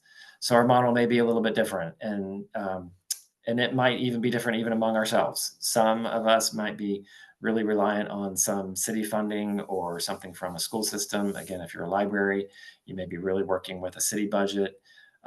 If you're a small nonprofit or even a large nonprofit in the community that has a whole lot of a really great, robust philanthropic culture in that community, you may be really driving a private fundraising aspect. if you're in another community that doesn't necessarily have a whole lot of philanthropy, you're relying on other pieces too. Maybe it's a special event or some other government grants. So it's always going to be a little bit different, but it's going to be important to know what your expenses are and what you're going to need, and then aligning that budget with your overall fundraising goals so that you can get that diversity. And that was my quick and very brief presentation. I oftentimes really open this up for questions. And so I hope this wasn't too brief, but usually when I do this, I try and make sure that my overall presentation is fairly short and gives you a high level thing. And then hopefully then there's more time to really dig into questions. And I might not be able to answer everybody's questions. And that might have just been a fire hose of actually not really a whole lot of information, but at least a lot of things to think about that you may come back later and say, actually, I'm reflecting on that thing and now I have a question, in which case I'm happy to answer that at any time after this too. So I knew, like I said, that I was going to be trying to be efficient in my time because I'm the last one here. And so I will officially leave that up for just a bit, but that is the short and sweet spiel. And Greg, I am happy to be available for as long as you need, or as long as this group would like to answer any questions. Well, we still have a fair amount of time, so why don't we Yeah. just have some discussion and questions. If you want to take the slide down, that might make it a little bit easier for us to have sort of more of a dialogue. And so, good. So questions for Marcus. No, excellent, Marcus. As usual, you're one of my heroes. You know that. Oh, well, his feeling's mutual, Joe. Gosh, I think this group has gotten to hear from you already this morning. So Yes. mine is probably just footnotes to whatever you had to say. No. But one thing I did want to pick up on, because I agree with you, the board, I mean, I don't want to be a wise guy, but to me, the board it's a double-edged sword. But you're right. If you have a board who's active and can help you with the funding, that's the best world. And my board is wonderful. But what I have actually done now is we are fortunate to have a good relationship with United Way down here, St. John's, Putnam County. And one of the volunteers that did the on-site visit not too long ago was super nice. I'm glad she's not on my board, but she has a lot of great ideas and strategies. So I met with her and I had a board meeting last night, actually, and we are going to have a Zoom conference with our board and her, or she, I guess it is properly, and talk about strategies and everything else for fundraising, and specifically with the idea, not to be morbid, but with legacy donations and things like that. Because again, I know it depends a lot of times on the area that somebody's in. Fortunately, I'm in an area, you're in an area where we have quite a bit of folks who have done well and have a nice portfolio of assets or whatever it is, and they do like to support, and you do have to have someone, in my opinion, who's an expert in that field. You can't just go in there cold and say, oh, how about this? But if you have somebody who can bring that topic up and knows how to approach someone, I think that's a valuable tool. Probably the people in Naples, the people in certain parts of Florida too, Orlando would obviously apply as well. Yeah. Yeah. Thank you for bringing up the planned giving. That's definitely one that I didn't include in this, but should be something that's on everybody's mind. Yeah. The idea of bequests and wills, and there's also planned gifts that can be done that don't necessarily require the wills and the bequests. A lot of times people have insurance vehicles or investment vehicles where they can list organizations as beneficiaries. There are things like charitable remainder trusts and all these things. But yes, to your point though, Greg, yeah, those are things that you really want to make sure that you've got some expertise either in-house or on your board or just informally to be guiding you. Because they can get pretty complicated. And not to be afraid to bring somebody in who has that ability, as long as your board approves it, Right, exactly. Yeah. And even just being able to be comfortable knowing that you can know enough to have a conversation get started, but then feel comfortable talking to a donor and saying, you know what, I definitely want to have this conversation. I am grateful for you to be interested in this. I'd like to bring in somebody who can actually, and sometimes they may have that person, so it's something that you can always ask them and they'll say, oh yeah, no problem. don't worry about it. I got it. My financial advisor will help me set up a charitable remainder trust and all that kind of thing. And then in estate, in bequests and all, I've usually opened those conversations in a couple of ways. It's either been as part of kind of a really big group context where I make, just blanket statements around this is certainly an option. If you are interested in including the Literacy Alliance in your estate planning, please let us know. The biggest thing I think that I've found with estate planning and bequests is making sure that they've let you know, and doing it in a way where you're not necessarily conveying any impression that you want to let us know so that way we can chase down your family when you're gone and really make them miserable as we try and get this $1 million from your estate. It's more to tell them, we want to make sure that the intent behind your gift is recognized. And if we don't know about it, it's possible that we won't even hear about it. And then, or if you can get pleasantly surprised by a call from the attorney. You can be pleasantly surprised, right? Yes, exactly. And so, but yeah, always, I have usually had, pretty good conversations around just coaching it in that idea of it's estate planning. It's not, I'm not discussing your untimely death or your will or anything like that. Yeah, it's your estate planning. It could be 5 years, it could be 50 years. It doesn't matter, right? Right, exactly. Yep. Yeah, we had my last organization, Literacy Council in Virginia, we would traditionally put something in our newsletter, just a little thing that was an ongoing piece about, remember us in your will, or, a little plan giving thing, just as a little, and I'm not sure if this is what did it, but we got a call from one of our long-term volunteers who was retired and was a government worker all of her career.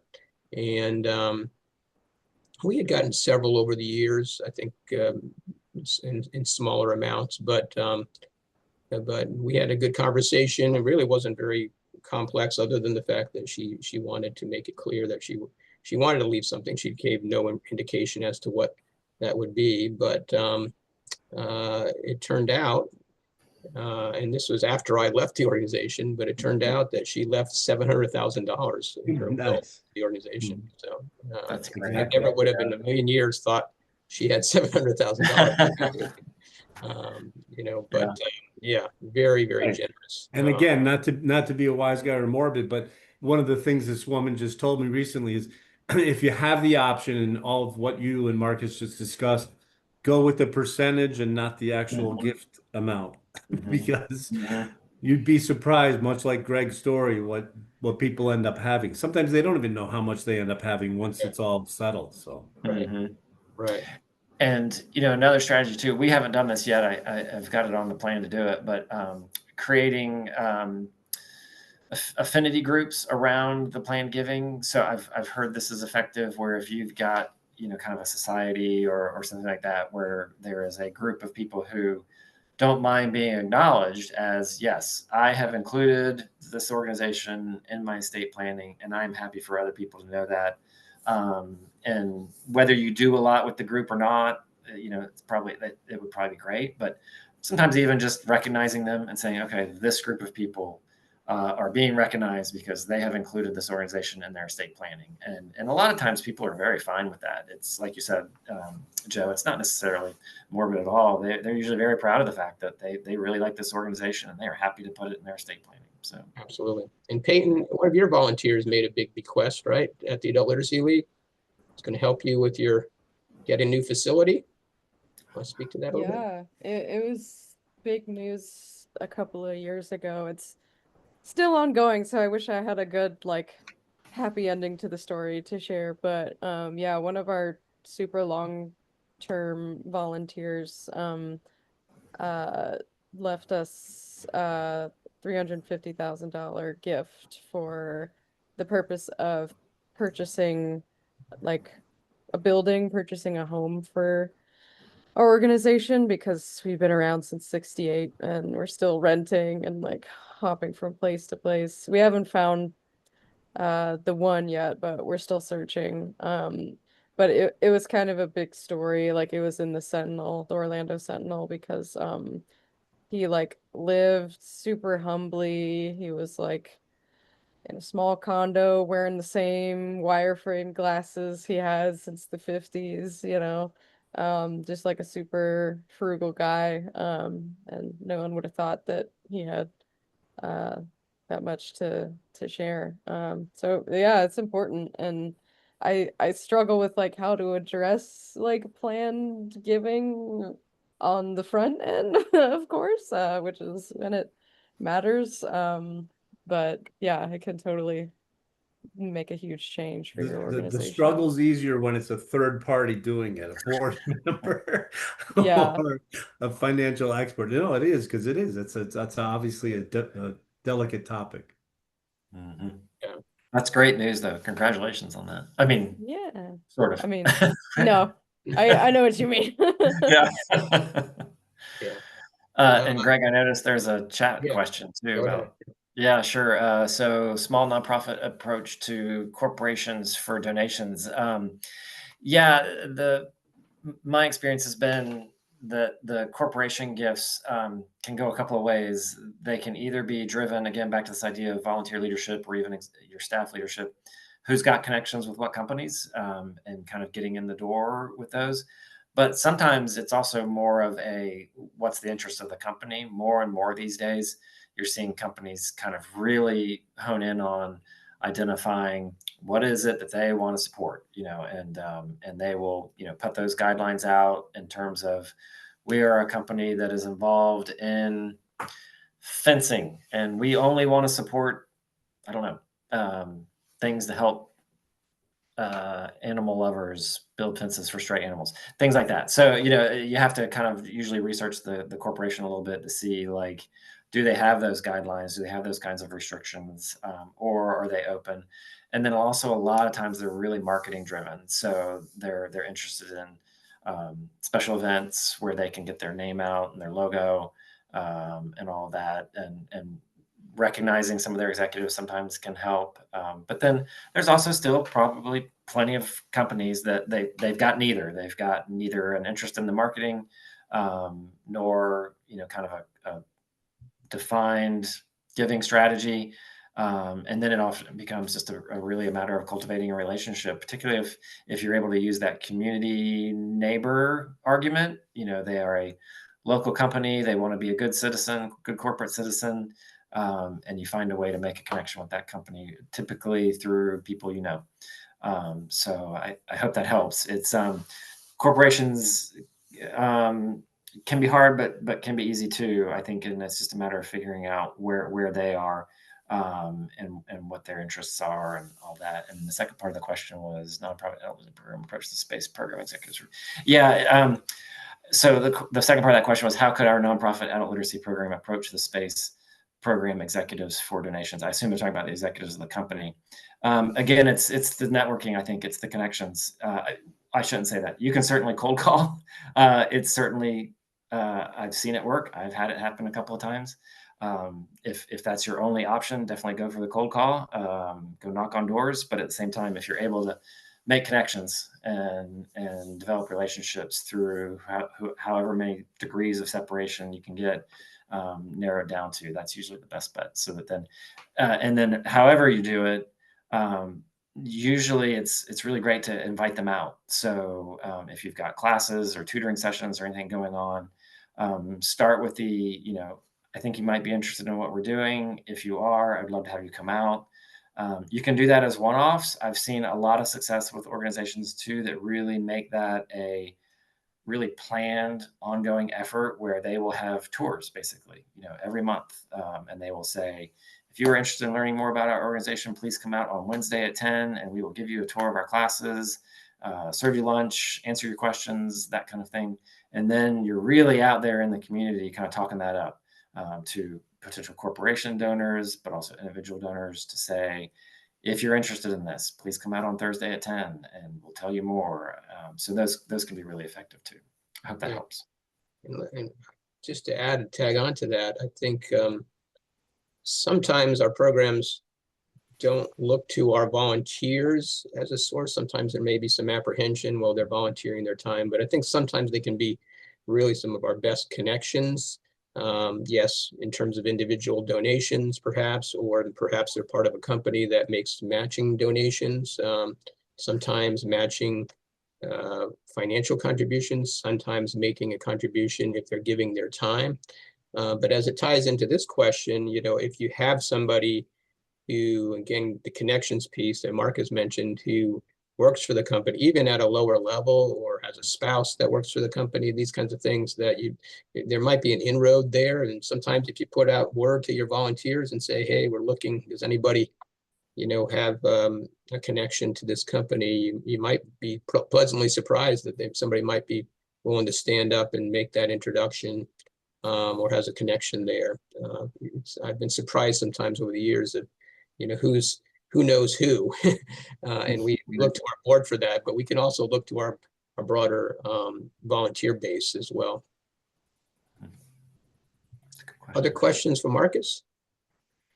Looks like Karen's got her hand up. Okay, Karen, go ahead. Yeah, hey, and so I'm just wondering if anyone, sometimes I'll see on Facebook, if someone has a birthday, they'll have this thing on their donate to, such and such nonprofit for my birthday, that kind of thing. Has anyone ever been the beneficiary of this? How did it work? I'm just kind of curious. Yeah, I can share our experience, and then I'd be curious to hear from anybody else too. But we've done that. It's not necessarily a big revenue stream for us. Actually, it's not at all. That could just be us. But the thing that I did learn from that is, if you're able to, it's really great to be able to pay the fee. I can't remember what it is. I don't think it's terribly large, but you can basically do it for free, or not that you do it for free, but there's a couple of different levels within Facebook, within the business suite. There's kind of the free thing. If you pay the upgrade, you actually get the donor detail. And so the important thing to know is, if you don't do that, you may not know who's giving, unless you're seeing it online and they're saying they gave, or something like that. But otherwise, you'll just end up with an amount, and it'll just say this was from the birthday fundraiser for so-and-so. But if you pay for the upgrade, you're able to see who it is, and that's helpful because then you can thank them. And that can really go a long way to developing the relationship with that donor. But yeah, we keep working on that. We keep trying it. We've got a handful of our volunteers that every year we'll do little birthday fundraisers, and certainly should be part of the toolkit. Absolutely. Okay. I don't know if anybody else has got any experience in that. Susan, you had a question?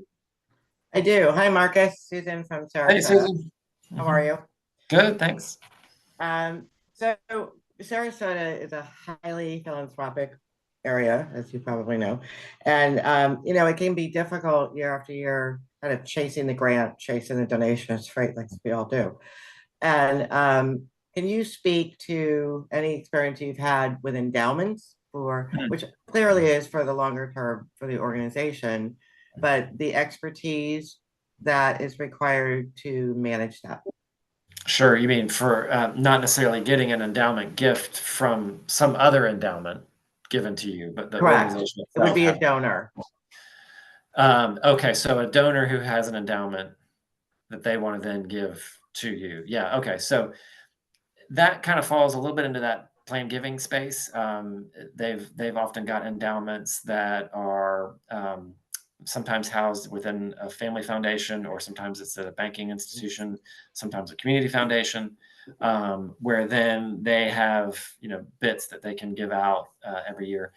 Honestly, I think there's certainly differences in the mechanism of the giving, but in terms of the strategy, I think it's about the same, in the sense that the goal is to develop that relationship with that donor, so that then whether they choose to just write you a check out of their pocket for $100,000, or they say, you know what, I actually think I want to give this out of my endowment.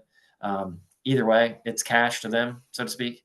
They're just choosing to figure out what vehicle that comes from. So there can be, of course, some differences in the sense of how you get to them. It may be that you've got a direct relationship with them, or maybe you've got a relationship with the community foundation or the banking institution or whoever is housing all of these endowments, that you're developing the relationship with those program officers or those gift officers so that they know about you. And then they themselves, as institutional officers of these banks or whatever, that they're going to say, oh, you know what, Jane Smith might be really interested in adult literacy. I've heard her talk about that when we've met. And they bring it up to Jane Smith the next time they meet, and she's asking about philanthropic opportunities and all of that. So yeah, does that help? Yes, it does. Thank you. Okay. Yeah, You sure. know, if I can just not add, but ask, because that's another topic that I recently discussed with the woman I was referring to, and exactly that, the delicate nature of asking a charitable trust, family foundation, or whatever, hey, how long is this going to go on? You can't go Yeah, out and ask exactly what I'm talking about. Yeah. Right. So she was telling me, and I know she's going to give us more details when we all meet with the board, but don't be afraid to ask politely and appropriately, hey, is this a one-time offer? Or I've noticed it's a couple of years. How long? And again, I think you have to kind of practice what you're going to say to the person. You certainly don't want to cut your nose off to spite your face, but Mhm. I think you're entitled to know too, because can you even put this in a budget idea? Hey, I can count on this $10,000, $15,000 every year, da da da da da, Right. that kind of thing. So again, Yeah, no. I think it falls back to if you have an expert or somebody in that field that can help you, you just sit there and look pretty and nod and say, yeah, that's what I wanted to ask. So. Right. Or even just relying on if there's somebody else making that relationship for you, kind of helping, letting them help advise you on like, hey, what do you think when we talk to this person? Should we, maybe you know that they're going to do some kind of gift, and you kind of feel it out in terms of like, do you think they're going to be interested in a multi-year gift or an ongoing gift? Most of the time, to your point, Joe, I think most of the time it's okay to ask. Yeah. I mean, don't be afraid. Just go, thank you so much. And is this, a one-time thing, or, definitely it's fine. The other piece of it too can be people setting up endowments in your name. So rather than giving a gift out of an endowment, setting up an endowment in your name. So there's organizational endowments where your organization has an endowment that people can put money into. So you can ask them, say, give $100, $500, $1,000 to our endowment, and that helps grow our endowment. But then there's others that might be interested in going, oh, you know what? I think I want to set up an endowment in my name, the Marcus Haile Endowment for Adult Literacy, that with the institution that I set it up, the rules with that institution or the mandate to that institution, whether it's a community foundation or a bank, is that this endowment is going to be for the benefit of the local literacy organization. Maybe it's named. Usually in those cases, it has to be, I mean, I don't know if it has to be, but usually what people do is they name a group. So they might say, Learn to Read St. John's is the beneficiary of this forever and always, unless for some reason Learn to Read St. John's is no longer around. In which case, then there's usually some language in there like, or similar then it should generally organizations. go to something that supports adult literacy and all that kind of thing. So, One other thing. The other thing, I'm sorry. The other thing I was just going to say, and it's for Susan's question and what we're talking about, is to also kind of couch it in terms of, hey, I'm trying to be a responsible steward and a responsible executive director. I need to know, for that purpose too. So, right. One big shift in sort of philanthropic plan given over the last decade or so is a movement, and just I want to mention it, just make sure it's on your radar in case you're not familiar with donor advised funds. So there's been a big shift. I think it's come largely at the expense of a lot of community foundations that sort of serve that role. But big institutions like Fidelity and Vanguard and others have set up donor advised funds, and it's not just for big money people. A lot of middle income folks who want to take advantage of some of the tax advantages to basically put your money into a fund. So what you're doing is you're donating to this donor advised fund that's in Fidelity, that can be and usually is invested in some of their ETFs or other bond funds or stock funds and so forth. And then they advise as to where that money goes. But that's always where they want it, essentially. As long as it's a legitimate charity, they can then designate those dollars at any point they'd like. In fact, there's some legislation out there to try to maybe tighten that up a little bit, because a lot of folks are just parking a whole lot of money in there and not making a lot of donations. You can't get that money back, of course. It ultimately has to go to charity, but it is a tremendous resource. There's many hundreds of billions of dollars that have gone into these donor advised funds. You can't go to a donor advised fund, Fidelity, and say, hey, give me a list of all your folks. It doesn't work that way. So you need to kind of work your own channels, but definitely putting that out there just to let folks know that that's a way that a lot of people are now donating. I see you shaking your head, Susan. Have you had A lot, experience with it? including our tutor base, by the way. Oh, really? That's frequent with our tutor base. Yes. Is it? Oh, Okay. that's great. Mm-hmm. Good. Are you reaching out to them in some capacity? Are they just coming to you, or how's that They work? just kind of, well, you know, tutors we find are very often bigger donors than sometimes some of our regular donors, because they're intimately involved in the organization. Right. That's not new. But when we do our winter appeal, especially, we'll see a lot of that. But again, we're in Sarasota. It's a wealthy county. It's highly philanthropic, and most of, I would say, a good portion of our volunteer donations come from those donor advice funds. Right. And you'll get a check right from the fund. So you definitely want to send that thank you to your tutor or the donor. You know, every minute. You don't have to thank Fidelity. You just, I mean, it really is all about they're just a conduit for getting those donations. Yeah. It's interesting. I have one more question for Marcus or Joe. When it comes to endowment, have you ever done or seen a match in an endowment? And I'm talking about, we actually have a significant donor at the Literacy Council who has been with us for several years. And the endowment came up actually from her. She said, yeah, I'd rather almost do an endowment instead of you coming to me every year. And I was like, I almost fell out of my chair. And then she said, and I wouldn't mind a match of another donor.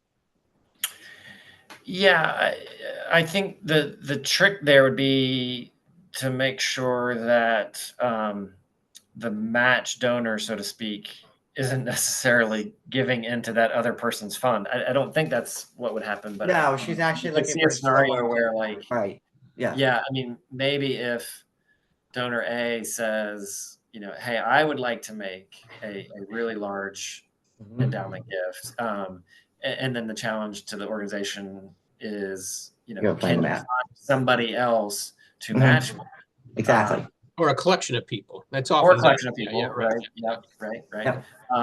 Definitely, we probably all have varying levels of capacity to go out and find other people to do matches, but yeah, it's certainly an option. But the other option would be is if you have an organizational endowment, then donor A says, I'm going to give $100,000 to the organization's endowment, and then you turn it into a match campaign.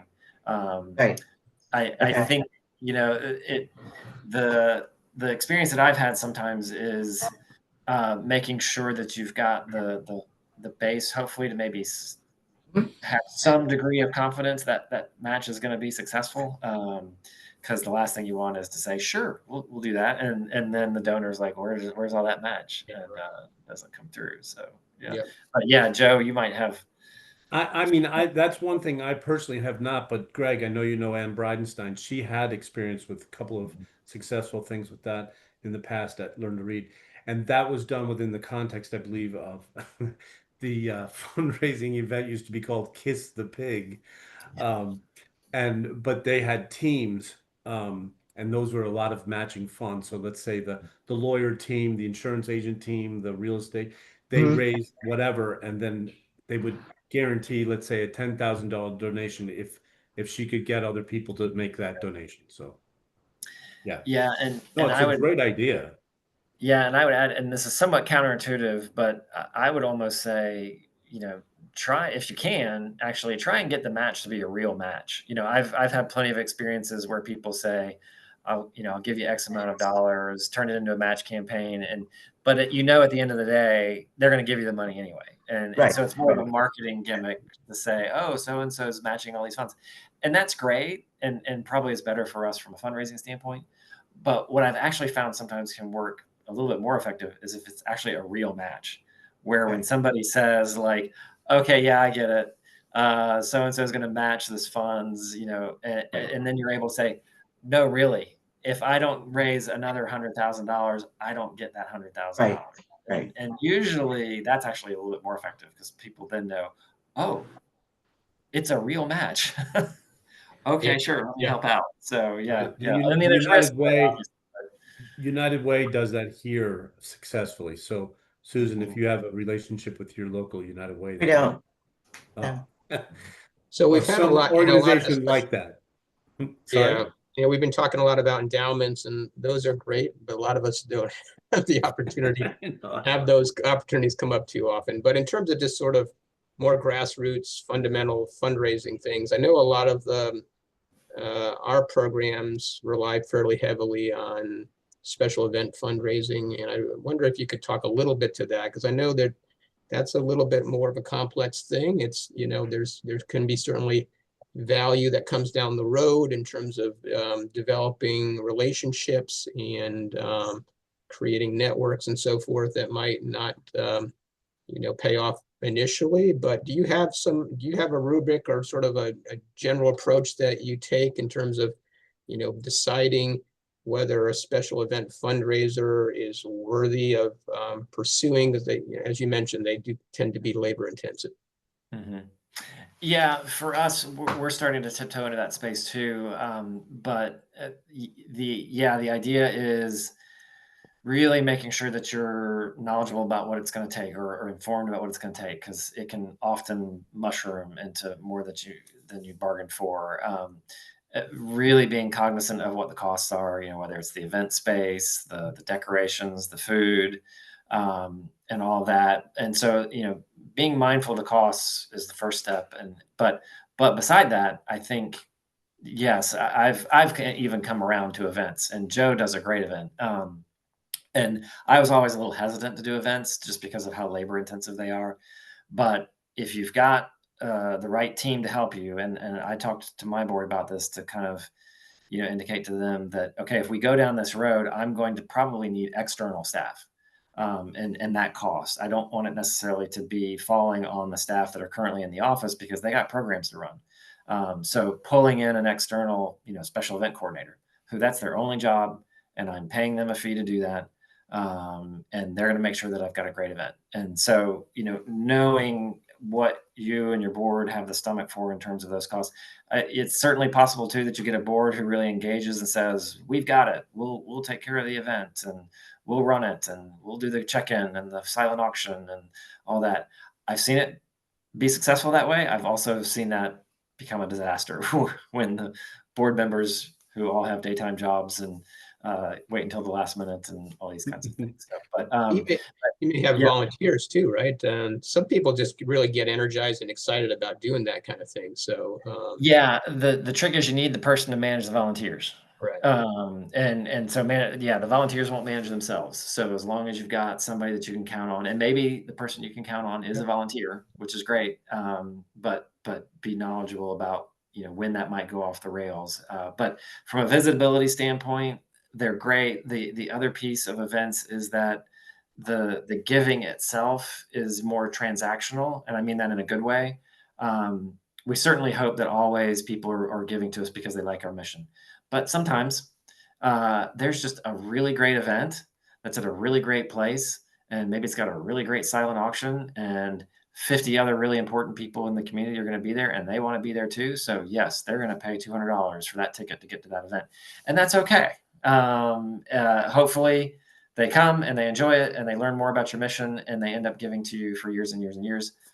Or maybe they just come that one time because they wanted to see that one thing, or it was at that particular place that they wanted to be at that particular time, and that's okay too. So that grows over time.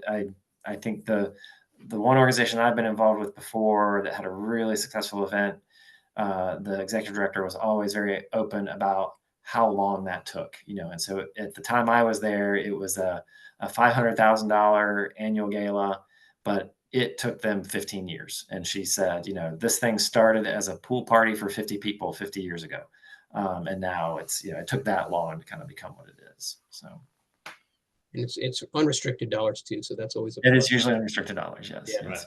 But Joe's gotten some good experience there with. Yeah, no, I would echo everything you said. usually.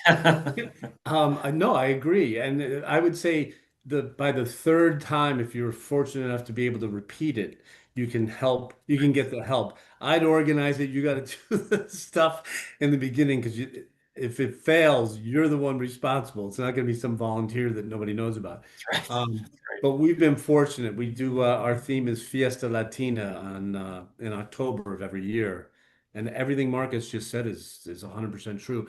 And just a little cliche, you have to spend money to make money. And if you can't do, in my opinion, you can't do things on the cheap and then say to somebody, yeah, the ticket's $150. It's like, oh, for what, a hot dog? It's like, come on, it's ridiculous. So you have to spend the money and the entertainment, whatever. Hopefully, again, you live in a community where, like, we're fortunate and where we live.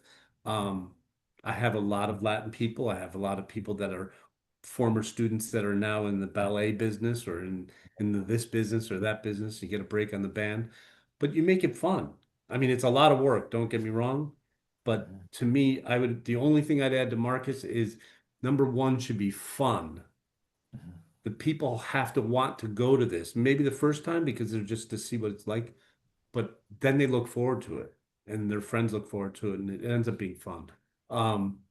And as long as our trajectory is exactly like that, I wanted to get to 500,000, but it's definitely been more every year that we've done it. It's certainly worth it. And the costs, other than food and alcohol, is not that bad, but the food, yes. Other than that, it's when you've been in business for a little while, your cost of operations are supposedly like be steady and whatever. So it's a little less expensive now to put on that performance in that event than it used to be in the beginning because it's just nice. Does anybody else have a? And sorry, and the publicity, that's the other thing. You're right about that, because there's no, in my opinion, even social media is wonderful, but you have the opportunity to have success stories and you're in control of your program and advertising. It's just a wonderful opportunity. And that's it. Does anybody else have an event that they do that's worked out well?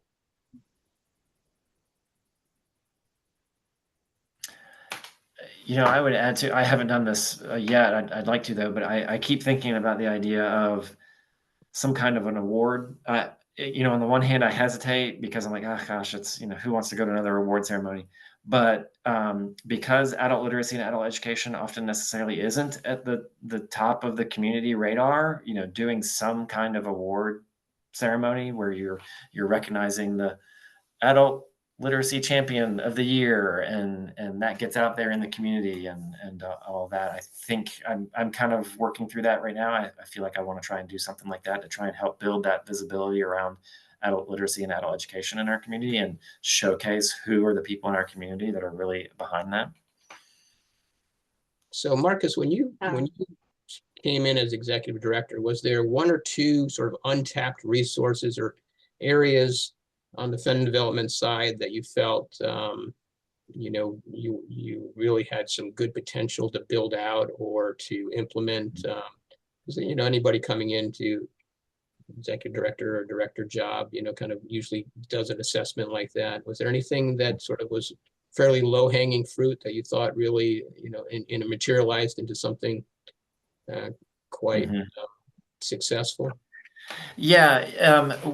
When I came in, the thing that was a priority was really making sure, to your point about kind of low hanging fruit, is and this even somewhat goes to that idea of the gift processing and making sure that you had good thank you letters and all that kind of thing.